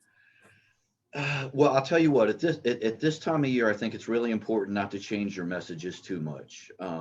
So one thing we talk about every single night before we take the floors is we play for 3 things. We play for the name on the front of our jersey, Bishop Brossart. We play for each other because 1 through 18, Marie Kiefer is an all-state player, but 1 through 18, we're one unit. And then the last thing is every night I want the girls to play for everybody that got them to where they are. And, a lot of nights that's, just being a varsity basketball player in a regular season game in January. When on Wednesday, when I say play for everybody who got you here, that's going to have a lot more significance, because we're talking about playing for everybody, whoever gave you a ride to practice when you were in the 2nd grade, whoever gave you your first basketball, all the little things that everybody ever did to get you the opportunity to play at Rupp Arena on Wednesday. So that'll be my message. It's a great one. Anyone else with questions for Coach, please load them into the chat. We are joined by 10th Region Champion head coach Kevin Bundy. Bishop Brossart, the Lady Stangs. Lady Stangs are taking on Bowling Green High School on Wednesday at 2:00. It's not the 11 o'clock game, Coach, but at least it's the 2:00. Do you put a lot into having that extra day of rest if you were to happen to win, or do you think that that's maybe overlooked into? No, I think it is important. I was an assistant coach at Highlands for a lot of years, and we were lucky enough to go to Rupp and participate in this several times, and we played on the Wednesday side and on the Thursday side both, and the Wednesday side can feel a little bit rushed if you've got that Saturday regional finals and then you got to turn around and play on Wednesday. That can be a little rushed. In this case, where we played our regional finals on Tuesday, we've got 8 days difference anyway. Having the Wednesday, I think, is a favorable draw because it is really kind of nice to have that Thursday day of preparation, day of rest, day for the girls just to take a little bit of a sigh and take a step back, knowing that we don't play now for 24 hours. So I think it is a big deal to have the Wednesday game if you win. Yeah, exactly. We have talked about how even the teams that don't advance, you're still one of the 16 teams left playing out of nearly the 300 schools that play basketball. Has that topic come up at all in the last week or so as you all been talking about what all you've accomplished? It has. We talk about what our goals are, what our dreams are. I use that as motivation throughout the year. We put 96 minutes on the whiteboard when the regional tournament started because that was the amount of game minutes between us and Rupp Arena. And then the number became 64, and then it became 32, and then 16. And that number is 0 now. And that means, especially for a school our size, we have 281 kids. To be one of the last 16 schools standing is again, it's once in a generation for a place like us. Okay, we got a couple minutes. If anyone has any questions for Coach, go ahead and load them in here. Looks like Julie Muntz did have one. She can't remember if this was asked, but when was the last time Bishop Brossart went to state? So the last time the girls have been to state was in 2001. It was exactly 20 years ago. And that's the only other time in our school's history. Well, there's nothing like a 20-year anniversary, Coach, to bring you back on this stage. So we're going to let you go ahead and continue the preparations that I know you're going through, and we'll let you step away. Thank you so much for joining us and giving us some insight on the matchup. Dan, thanks for putting this together, and thank you, everybody. All right, Coach.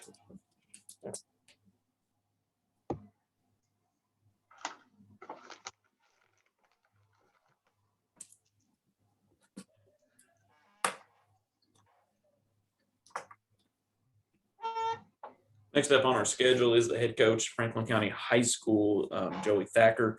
He's scheduled to go on, I believe, about 2:40. We have not got confirmation that he's available. However, we will definitely be hanging out here and see if we can get him admitted.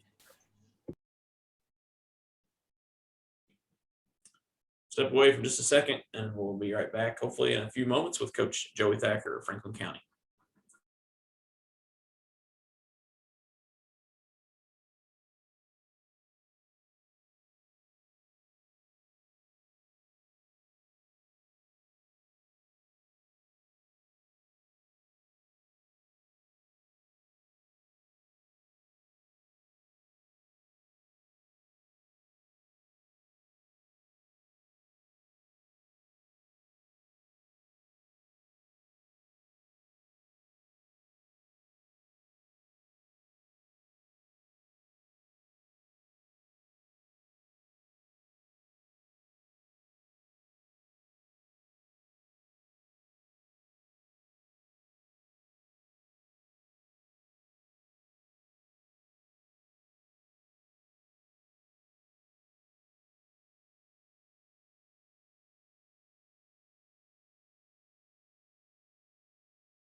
We are still waiting to see if we can get Joey Thacker, and a lot of the coaches got a lot going on this week. So we do have these short 10-minute windows. So we got a few more minutes. We'll see if we can get him. If not, we'll just have to move on to our next participant. And if he happened to log in later, we may be able to bounce back and get a couple questions answered. So just hold tight with us, and we'll be back here in a few moments.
Okay, coming up on 2:47, it does look like we are not going to be joined, at least as of right now, by Coach Thacker of Franklin County.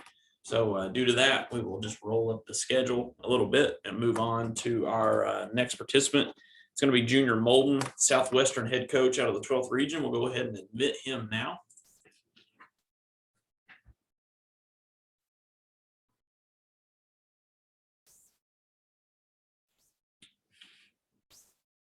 Junior, Coach Molden, can go ahead and unmute. I'll send that request.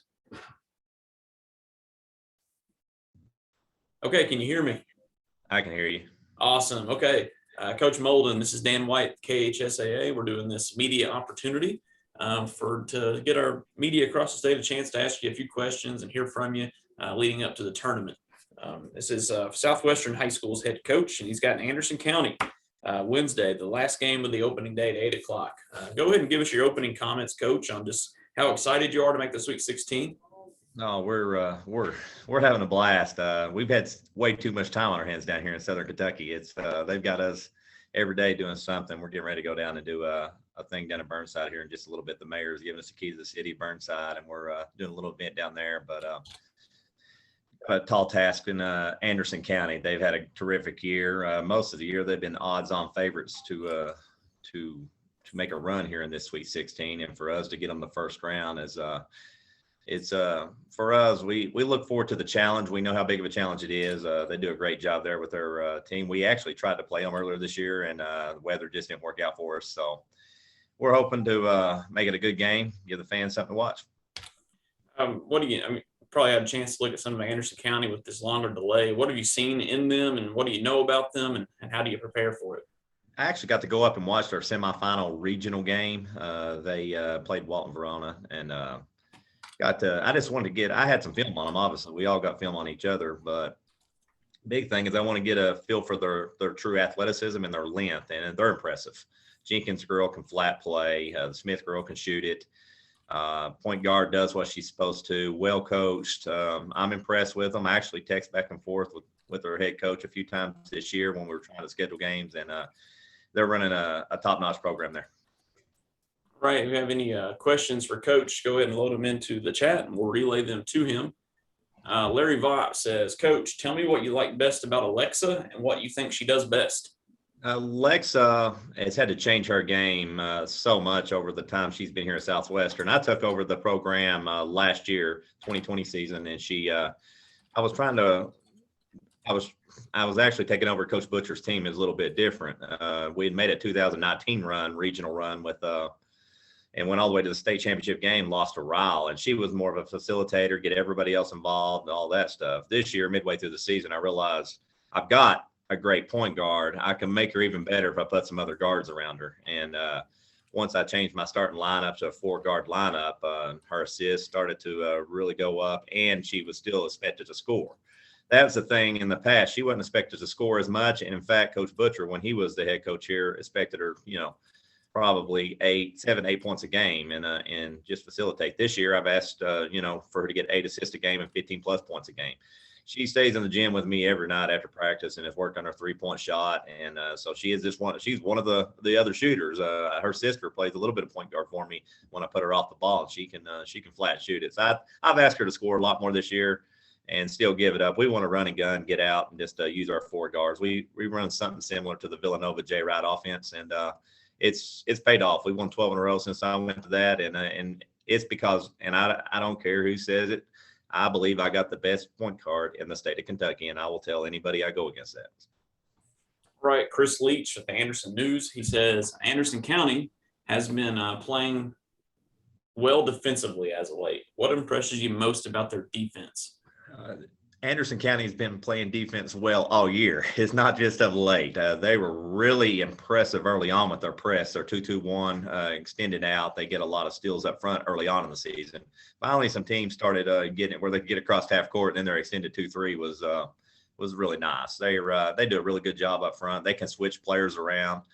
I like the fact Jenkins is so long and athletic for them. She causes problems and havoc up front. So, we're going to try to address that so that we can compete with them in this first round game. And it's not just lately. For me, Anderson County, when I seen them early on in the season, they played a few 12th region teams, and I'm talking running clock just after halftime. I thought they was the best girls basketball team I had seen defensively since I've been into coaching as far as the state of Kentucky. Julie Muntz wants to know, what are your keys to the game? For us, I think it's to take care of the ball. It's clearly take care of the ball and can we rebound with them. A problem for us most of the season when we did struggle was rebounding. We got to rebound whether it's Anderson County or anybody else. Taking care of the ball against Anderson County is the biggest key for us because once you let them get a few turnovers, they get rolling and then they'll get their crowd into it and you're in trouble. So we really got to take care of the ball. Got to knock down some shots. This is Rupp Arena. I've got some young kids playing. They're more experienced than us. Anderson County went to the first round last year, beat Franklin County, and who knows, they was ready to make a run last year before, the COVID shut everything down. So I knew how impressive they were going, coming in from the state tournament last year and then a great season this year, winning 26 games. So taking care of the ball, we're going to have to make big shots with younger kids. All right. And if I have to go inside, I've got some kids that have started to play better here lately. We had to go inside against Mercer County to win the 12th region championship. They denied our threes, stuff like that. So I've got some inside out. I'm looking at every angle as far as competing with Anderson County. Okay, looking at questions here in the chat. We do have Mike Kerr out of Lake Cumberland Sports. Hey, I followed your team all year. I think I know what to expect Wednesday, but what do people not familiar with the Lady Warriors, what are they going to see? I'm hoping that people that haven't seen us are going to be, wow, that team is together. We play together. We don't care to share the basketball. There was a San Antonio Spurs team in 2014 that, that back then they beat Miami Heat at the time. And I remember just thinking about Popovich and how much his team shared the ball. They didn't have a real star. They shared the ball. I felt like my team, when we're really rolling, we share the basketball. We don't care who gets the glory. We're not worried about all tournament teams and all them them awards, things like that. We worry truly about our team and just being selfless. Okay.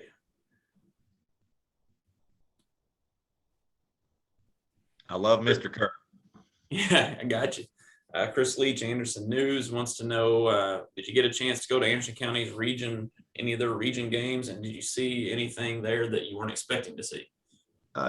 Yeah, I said earlier, I went to their semifinal game against Walton Verona. Yeah, that was a harder game to watch because Walton Verona was trying to stall on them a little bit. But my intentions were, I've seen a lot of film on them and I was really impressed. I wanted to see their true length. Film doesn't show you everything you need to know. I hadn't seen them in person, especially this COVID year. Nobody's seeing anybody in person. But I got the opportunity to go up and watch, and the length was really impressive. Athleticism, just the fact that they were well coached, knew where they were going in spots. I try to watch everything I could in a game where Walton Verona was, going to try to play a certain way just to have a shot at beating them. It was a lower scoring game, but that was at that time, that was the only way that team could compete with Anderson County. So but I learned a lot about what, the length and the athleticism and where we're going to have to attack angle wise if we want to have a chance to compete with such a great team like Anderson County. It said Larry Vaught has a question. You have been very good from 3-point range. Can you keep that up against this defense? Well, that's the $1 million question. We would like to get out, shoot some threes. I knew, like I said, in the 12th region championship game that Coach Spivey was not going to let us shoot threes, so we had to go another way. And I planned both ways. If Anderson tries to take that away, I got a plan inside. And if they're going to let us shoot threes, we'll shoot a few. I'm gonna have some younger girls shooting on this. Is first time in Rupp Arena. It's not the first time in Rupp Arena, but it's the first time they've got to play in Rupp Arena.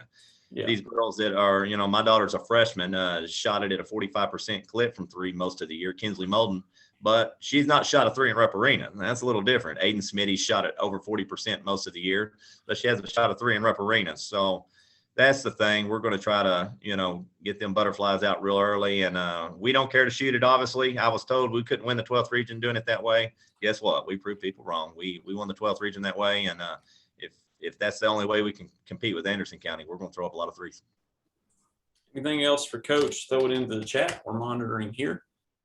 We did have someone ask Larry Vaught, just looking ahead, what lies ahead in college for Alexa Smitty? She's going to be going to the University of Trevecca. They stole her. It was back when everybody was worried about going ahead and getting signed. You couldn't play no travel ball. And they got a steal and a half. I mean, she, especially after the season she just had, like I said, I'm no disrespect to anybody else in the state of Kentucky, but I took us everywhere I could take us this year. I challenged everybody. I challenged Shelby Valley 3 times and couldn't get a game lined up with them. We went up to Franklin County. They got a great point guard, Brooklyn Miles. We went everywhere. And no disrespect to anybody else, but listen, I've got the best point guard in the state of Kentucky. And you're going to see it at Rupp Arena. She's going to play her heart out. And what you'll see in Rupp Arena is what I got every day in practice. So I think she's going to have a fine career there at Trevecca. It's about 3 hours away from her home here. And I wanted her to stay as close to home as possible. She's a homebody. She actually lives with me half the time. She's dated my son for the last 4 years. So I'm like a second dad to her. But, this COVID year has been a weird year because we've just stayed in the gym all year and worked hard, and she's improved so much. You don't see a lot of juniors that improve so much into their senior year the way she did. And, most of them settle, and that's all she had to do is play basketball. And she stayed in here with these younger ones, and, she gets to celebrate the conclusion of her season here at Rupp Arena because of that.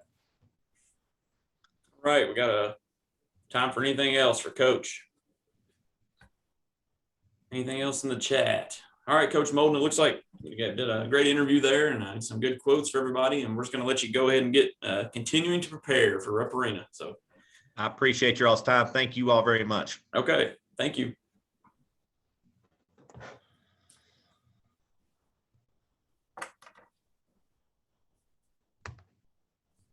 Okay, we got Coach Souter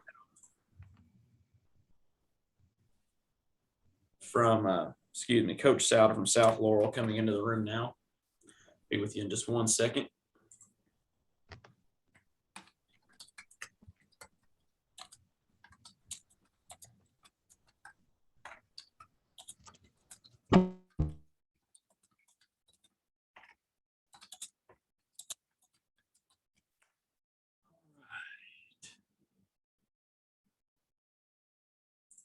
Coach Souter, let me know when you can hear me. I've asked you to unmute.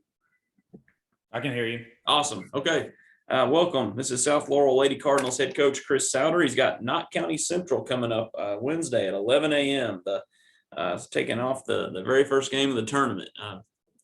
Talk about that game and just talk about your overall impressions of making the Sweet 16.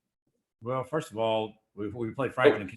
I'm sorry. I'm looking at the wrong coach. I missed one. He's played Franklin County at 5 p.m. on Wednesday. So, Coach, I tried to get you in the gym a little too early. So please don't show up at 11. Show up at 5. I don't think you let me in anyway at 11. So all right. Well, talk about that matchup then, Coach, and making the Sweet 16.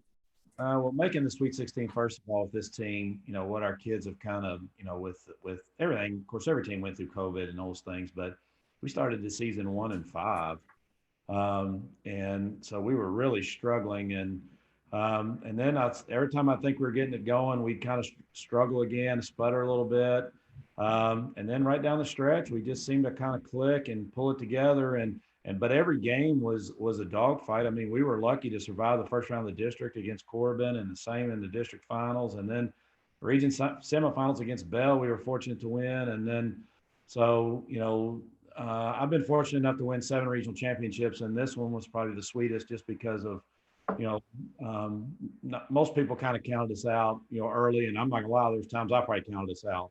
So, and then playing Joey in Franklin County, he does a great job. He's a good friend of mine. So, they got Brooklyn Miles, who's, one of the favorites to win Miss Basketball, UT signee. So we're going to have our hands full, but you get to this point, your hands are going to be full with anybody you play. All right. We got questions from Greg Stoudemire of the KHSAA network. How much does last year's win over Sacred Heart in that last game of the tournament help the girls' confidence for this year? Are you even able to look back on that win and still compare it? Yeah, we talked about that all year about, how, we were playing our best basketball and the rug was kind of ripped out from under us. And so let that motivate you a little bit. So we've got some kids that played in that game last year. So we do have some experience on Rupp's floor. So I'm hoping that'll pay dividends for us. And then talk about Rachel Presley's importance to your team and how she has preserved with everything going on this season, or persevered.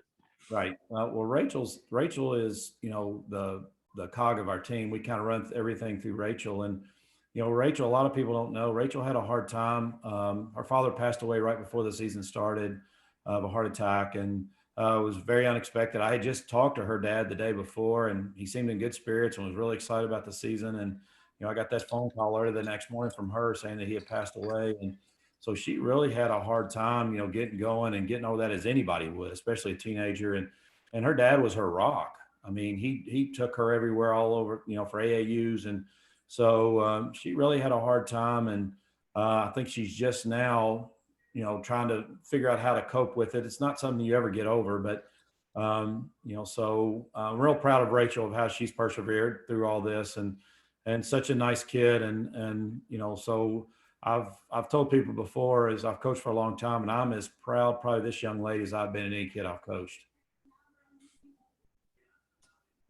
Coach Larry Vaught had a question, wants to know, how good is Miles? Southwestern's head coach said he believes Smitty is the best point guard in the state. So how do you rate the two of them? Well, I played against Alexa too. Alexa's pretty dang good. So I'm not going to argue a whole lot with Junior there, because she's awfully good too. The thing with Brooklyn, Brooklyn is, I told our kids she'll be the quickest, fastest kid we've played all year. So when she, UT signee, Miss Basketball contender, she can just change the game. I'm more worried about her defensively than I am offensively. Just the fact, I can't let her run through us, but defensively, if she ball hawks you, it's hard to get away from. She's just relentless. So that's where I'm more concerned about her on the defensive end than I am on the offensive end. Christy Thomas with the KHSAA Radio Network wants to know, what was it like having to tell your girls the run was over last year? And how have you used that as motivation for this year? It was pretty tough. And even then, after you have to tell them, I've assumed it's postponed. So I'm thinking then nobody thinks this is real serious. I think, okay, we'll play in a couple of weeks once they get all this figured out. So we're still holding hope, and we're telling our kids, even though we couldn't be around them, hey, work out, stay in shape, get out and run, do all these things. So then when it hit us that it was over, it was pretty devastating to our kids, especially the seniors, Allie, Mary, and Sid, those kids that were really the main force of our team last year. But we've used it this year as, don't take anything for granted, play every game like it's your last, because it really could be. And this team really struggled a little bit early to find our identity, because we did lose so much from last year. And every so often I would bring that up, about how it was taken away from you. So, and how hard are you going to have to work to get back there? Coach, have you had a chance to look at Franklin County much? You had a little extra time to prepare. What do you see out of them, and what's the keys to success against them? Well, like I said, Brooklyn is a handful in herself, but then they've got size. Patience is in the post, and then she can come out on the floor a little bit, and then the big post player they've got, and then Joey does a great job. He's not going to let you get comfortable in anything you do. If you score a couple times, he's going to change his defense on you. So we're going to have our hands full. We're just going to have to, I tell our kids, let me watch the film right now at this point, and let's just come up with a game plan for us. And so when we tell our kids all the time, don't be just satisfied. If we're here, let's try to win it. But we are playing with house money. So we tell them that, it's a happy ending regardless of what happens. Hopefully it's on Saturday night, but if not, our kids have worked so hard and deserve everything they get. So we're just excited, and we're going to play whoever they put in front of us.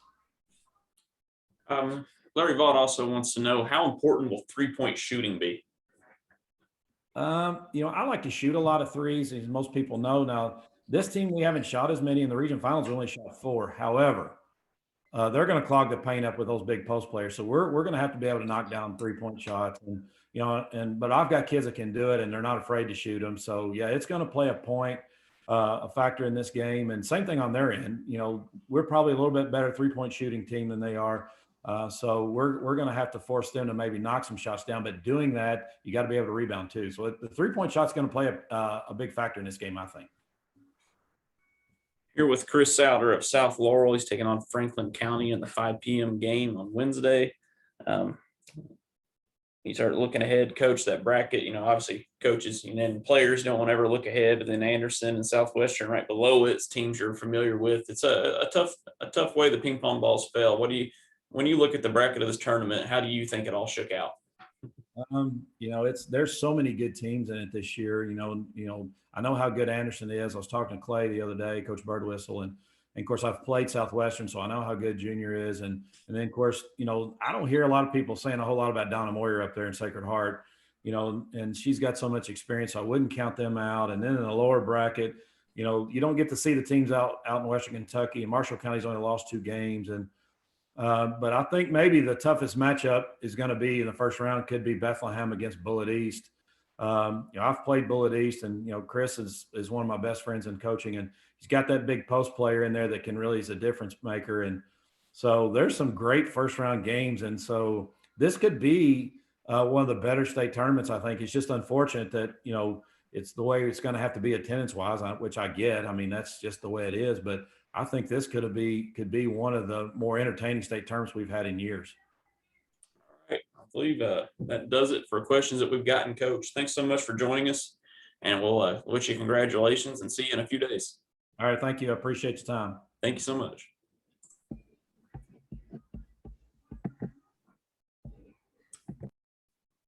We're going to see if Coach Thacker can join us for a second. We're going to try to fit him in just for a short time slot.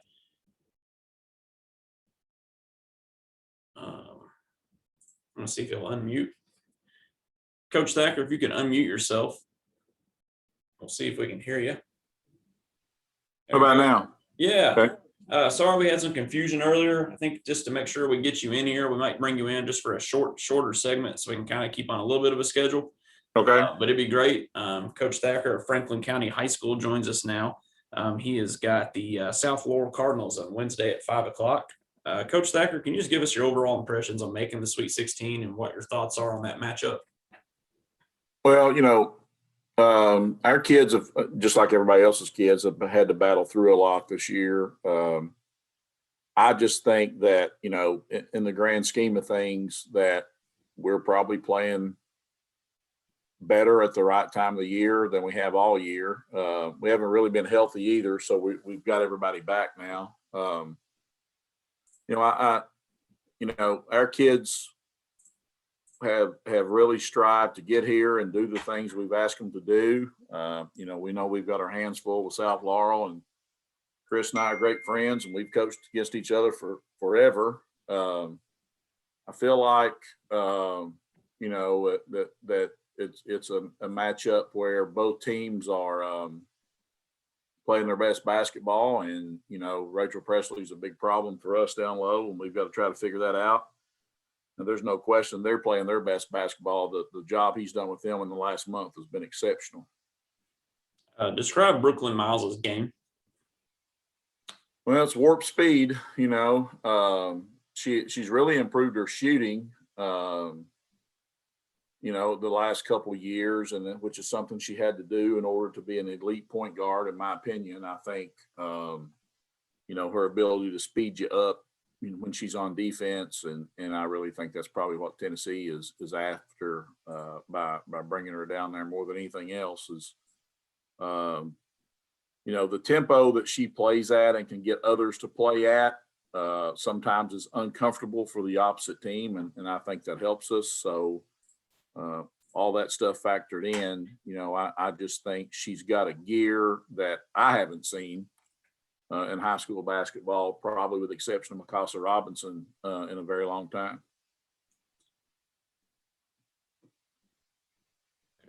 Thank you, Coach, for that one. Had another question here we wanted to get to. Oh, the 3-week COVID pause you had, it seemed like it slowed you down. I mean, rightfully so. Lost a few games coming out of it, but then now you're on like an 8-game winning streak, and it seems, what's led to that turnaround coming out of that? Well, I think I told somebody the last week of the regular season, we sort of got to set our own schedule for the first time all year. There's so many people that you have to make sure your I's are dotted and your T's are crossed with COVID that, we just had to make sure that we were in a situation that, we finally got everybody back, and we finally all got together, and we didn't have any scares or, quarantines or anything to deal with. And I think that continuity certainly helped us down the stretch. And I think that's why we're still playing. Okay. I think we have one final question. It was asked a little bit ago, so I'm grabbing it real quick. You coached against Chris Souter before. What have you learned about his game planning and style?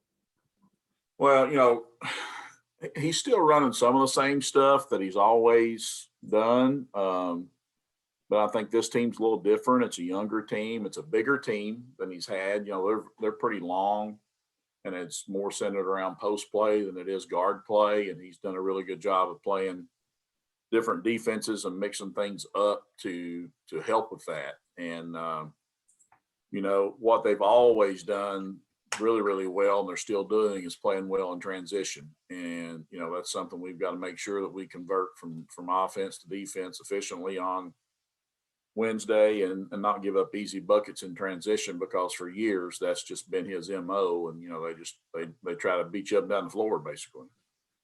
All right. Well, Coach Thacker of Franklin County, we're sorry for a little bit of confusion, but we're glad we're able to get you on here to get some questions that were asked answered. And obviously looking forward to having you in Rupp Arena again, and we'll see you in a few days. Okay. Thank y'all. Thanks, Coach.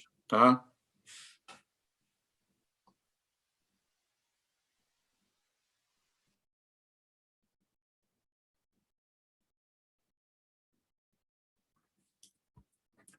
All right.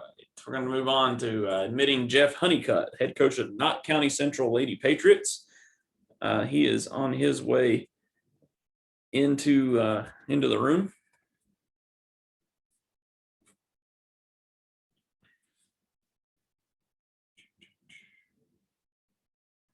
All right, Coach Honeycutt, if you can hear me, if you can go ahead and unmute yourself and just let us know when you're live.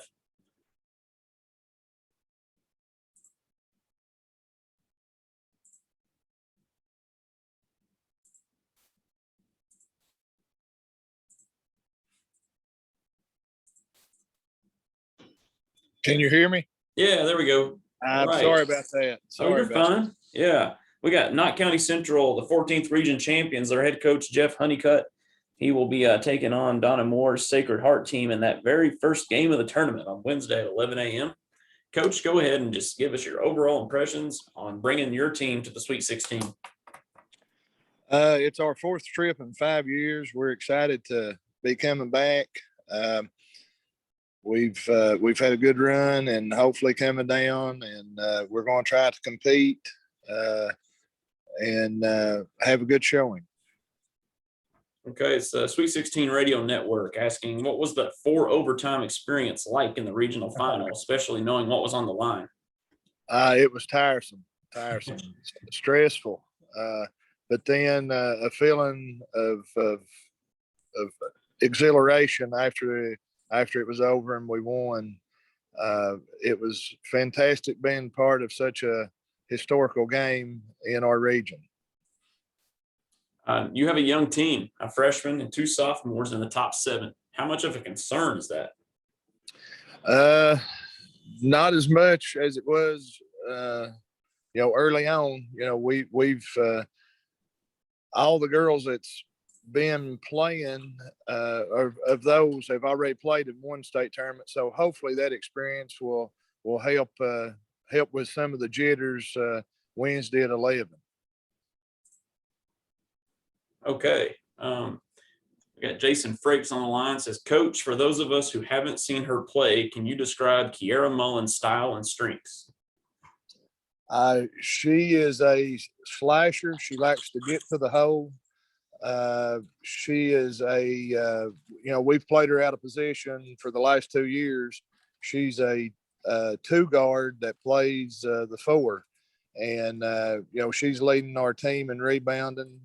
She averaged a double-double in the regional tournament. She just, when she gets going, she's really fun to watch.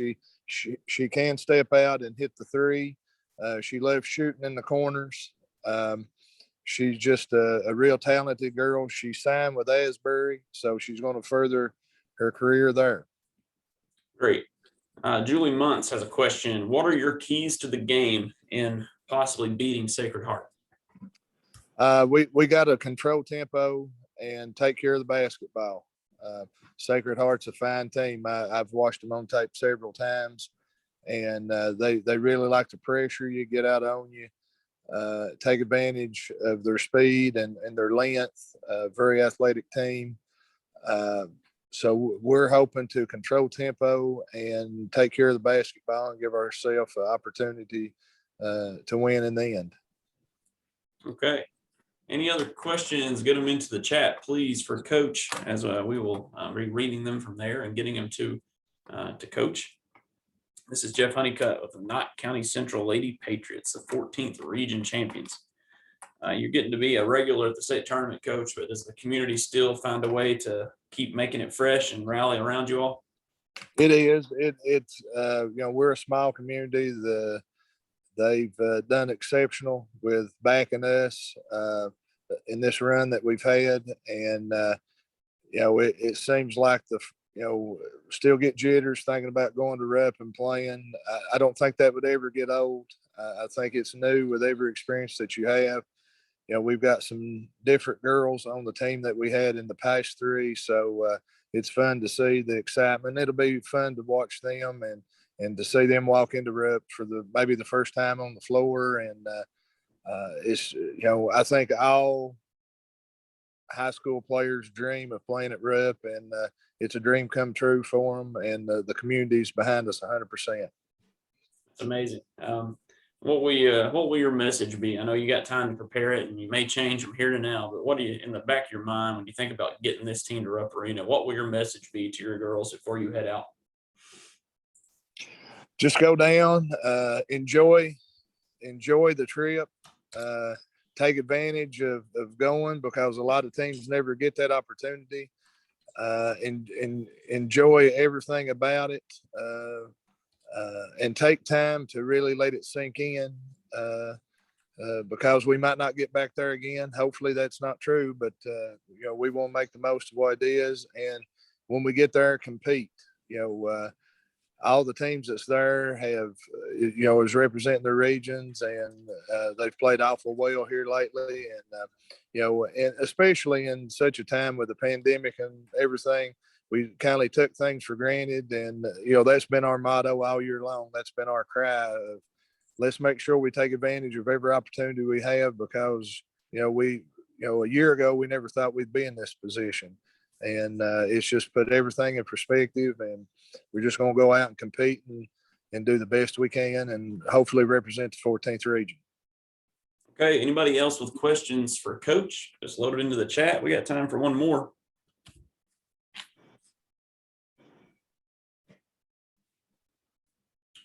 Coach, it's really awesome that you had time to talk to us for a few moments. We appreciate you taking it out of your busy schedule that I know you have, but we'll let you get going. And congratulations, and we will see you in just a short couple of days. Thank you. Thank you for having me. All right, Coach. Thanks.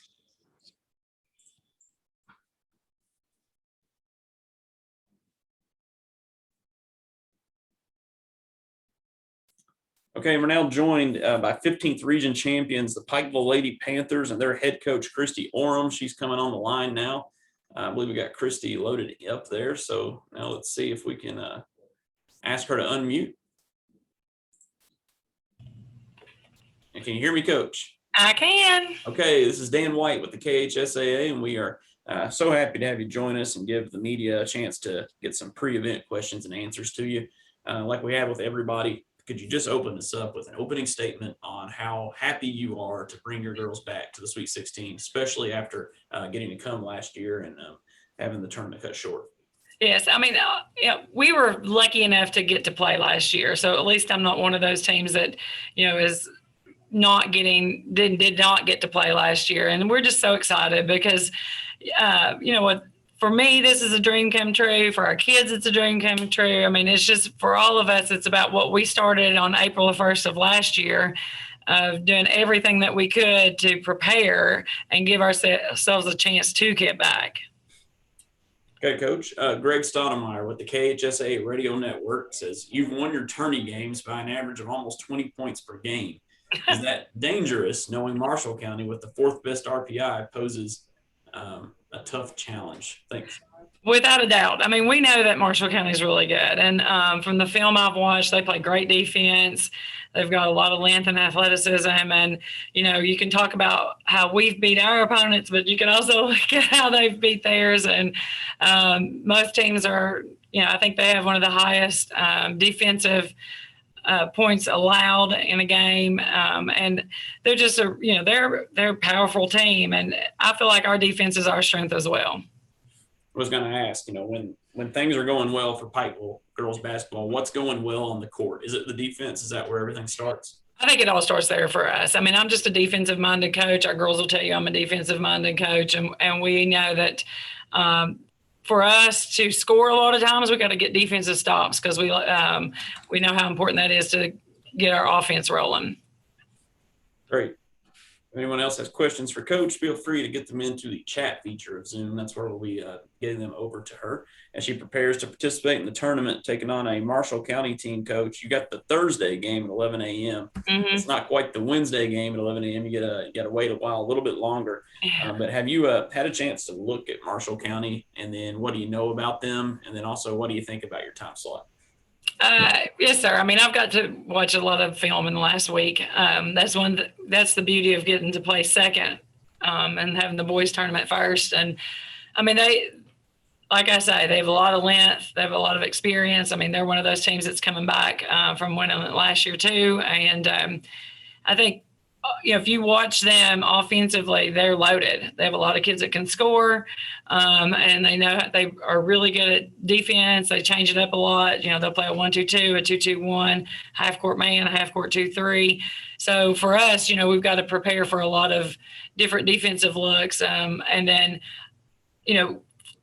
like you say, yes, I do have the experience of our team is coming back.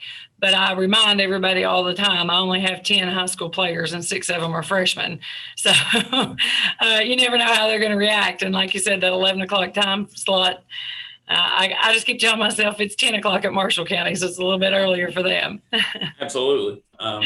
Your girls, you said you maybe not have as much experience maybe as people think you do because of the returning, but, does your team, you feel like they're going to have some nerves, or do you have a bunch of girls that are kind of ready for that environment? And I'm sure nerves are inescapable, but just wondering. Right. And that's one of those things that I try to mirror for them, how they should respond. In life, we're going to get in situations where, the lights are on and you've got to be able to respond. And so I just try to stay calm for them. We have, a freshman point guard who this is her 3rd year of experience in the state tournament. And I feel like that's going to be big for her and Trinity Rowe. And then Kenzie Maynard was able to get some minutes last year. She's our senior post player. Emma Ratliff played a lot last year for us. She's a junior guard. And, you just don't know really how kids are going to react until you get there. And you just try to, for me, this is just a game and we're really lucky because we didn't even know if we'd get to play this year. So I just try to relax them and just say, hey, let's just go out and play and have fun. Okay. Anyone else has questions for Coach Orm? She'll be on the line for a few more minutes. We got 2 more teams left here on this call. Thank you for joining. Thank you for those that have stayed with us throughout the duration. Coach, what will your message be to the girls? I know you got a little time to maybe think about it all the way through, but if you were to think today, what will you tell them about just this season and what you expect from them when they hit the floor at Rupp? Well, I think it really started for us last year when we were in the locker room after getting beat by 3. And, I had a lot of regrets from that game, and I'll still regret not taking that time out at the end of the game for the rest of my life. But I think in that locker room, we said, we wanted to get back and we wanted to prove that the 15th region was competitive and could compete in the state level. And so for us, it's about getting back and trying to get out and play like we're capable of playing and not, mitigate those nerves and understand that we're going to make mistakes, but let's go out and play our game. Great. The Pikeville community, how has it been since, they're perfect. I mean, They've just been great. Everybody's reached out to me about what can they do? How can they help? A lot of people, my phone is dead right now almost. It's like, I think it's 2% because, so many people want to be part of it. And that is a blessing for me. And, being the AD and the basketball coach, this is kind of tough right now, but I've been fortunate enough to have a lot of people in the community and a lot of people at school step up to help me. Absolutely. And Coach, when you think about last year, just to go back on that topic, and now you get to bring these girls back this year, what will it mean to get a chance to get a win here at Rupp Arena for Pikeville? It would be huge. I know that there's not been a win for our girls program there. And historically in the last little bit, I do feel like people look down on our region, and I feel like it would be big not only for our school but for our region. And to look at my girls and know how young we are, for if we could get down there and get us that first win, then you feel like anything can happen. Okay, and we have a question from Christy Thomas, the KHSAA Radio Network. How have you taken advantage of the additional prep time of being the second tournament? Oh, it's been great. We were able to take some days off. We were able to do some fundraising and get some T-shirts ordered. I mean, we had 225 T-shirts ordered, and our parents and everybody was on spring break. So it was just some time to relax and then really try to, rally around the girls and help them to feel special, because I do think at this time of year, we need to really just lift them up and make them feel good about what they're doing. And so we've been able to do that. And then we were out of school too. So I was one of the few people around the building last week. And the girls were like, "Are we on spring break? We're at basketball practice." So that's been kind of fun. Yeah, I made the comment. I'd rather be at Rupp Arena for spring break than some beach or something like that. So I think. Oh yes, I'm with you. This is, like I said, a dream come true. All right. Well, Coach, thanks so much for taking a little bit of time with us, and we'll let you go ahead and get back to your preparations. And we can't wait to see you in a few days. All right. Thanks so much. Appreciate you. Yep. Bye. See you later.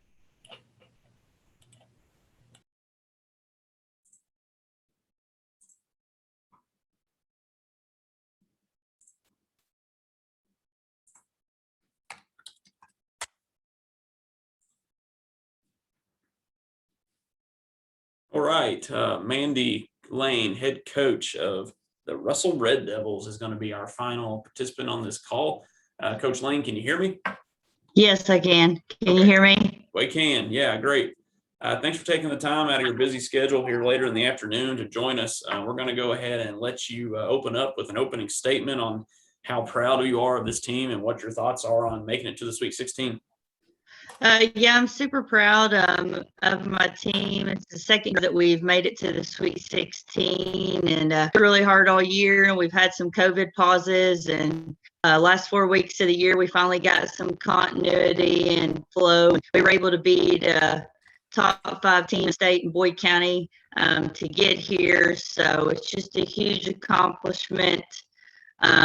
It's only our 6th time to being to the Sweet 16. So I'm really proud of our girls.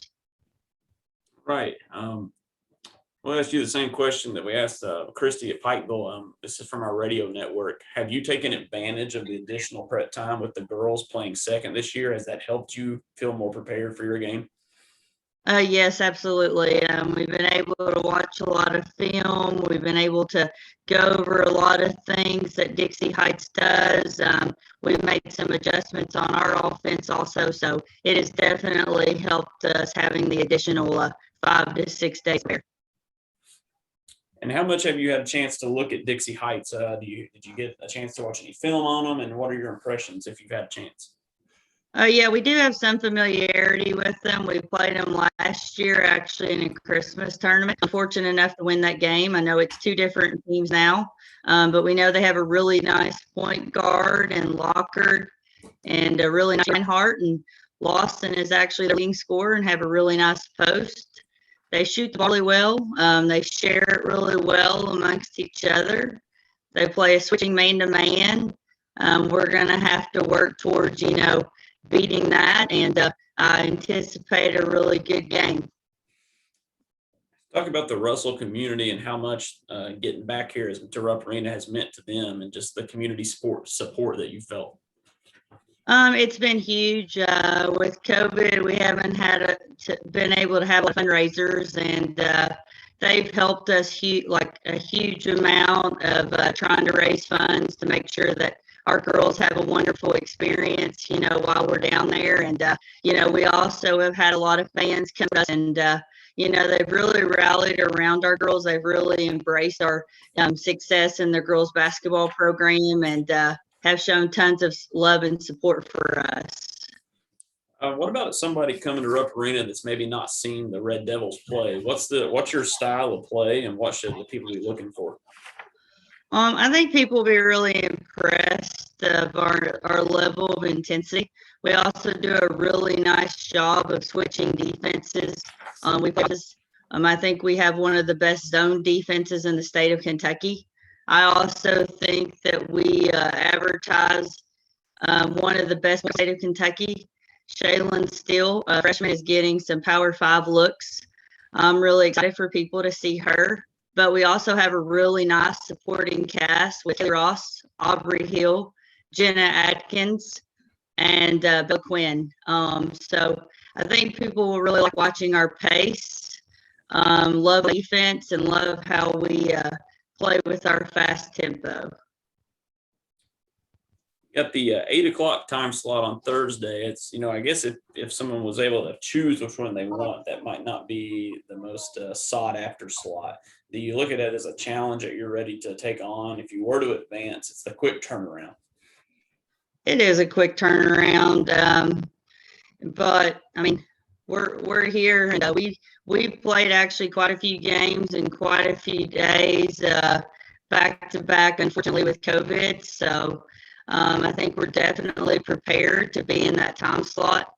We've worked a lot on conditioning the past week or so and ready for the quick turnaround. It's actually a little good luck, hopefully, to me. When I won state in 2000 with West Carter, that was the time slot we were in. So hopefully it bodes well for us. Hey, if you believe in the superstitious type stuff, you got one going for you there. We do have time to ask a few more questions to Coach. If anyone has anything in the chat, we did have Julie Muntz throw in, what are your keys to the game if you were breaking it down? Well, I mean, we're going to have to make them be jump shooters. We cannot allow them just to stand out and shoot threes. We're going to have to also continue inside. We can't really let her get going. Another thing, a key to the game is Lockard. We're going to have to actually, we are going to have to make her a contested jump shooter. We're also going to have to adjust to their switching man-to-man. We're going to have to create our own mismatches. I think it bodes well for us to push the tempo of the game, think faster than us, and we're going to have to control the boards. Okay. When you think about bringing your squad out to the Rupp Arena floor, it's a floor that a lot of young people in Kentucky dream of playing on, and your girls are going to get the chance to do it. Do you talk to them at all about how, no matter what happens this week, not taking that for granted? Yeah, I mean, we've talked about embracing the moment. We've talked about getting the opportunity after last year that we were unable to play, but not only embracing the moment, but taking advantage of the moment. We feel like we have an opportunity to win first couple of games. We also got to play Anderson earlier in the year, and we lost to them by 3 points. So we know that we're underdog. Like I said, that we played a really good Boyd County team 3 times, and we just feel like, we may not be other teams, but we definitely feel like we can win a couple games. That's great, Coach. We got Coach on the line for a couple more moments here. If anyone has any other questions, this is the last call for head coach of Russell High School, Mandy Lane, 16th region champions.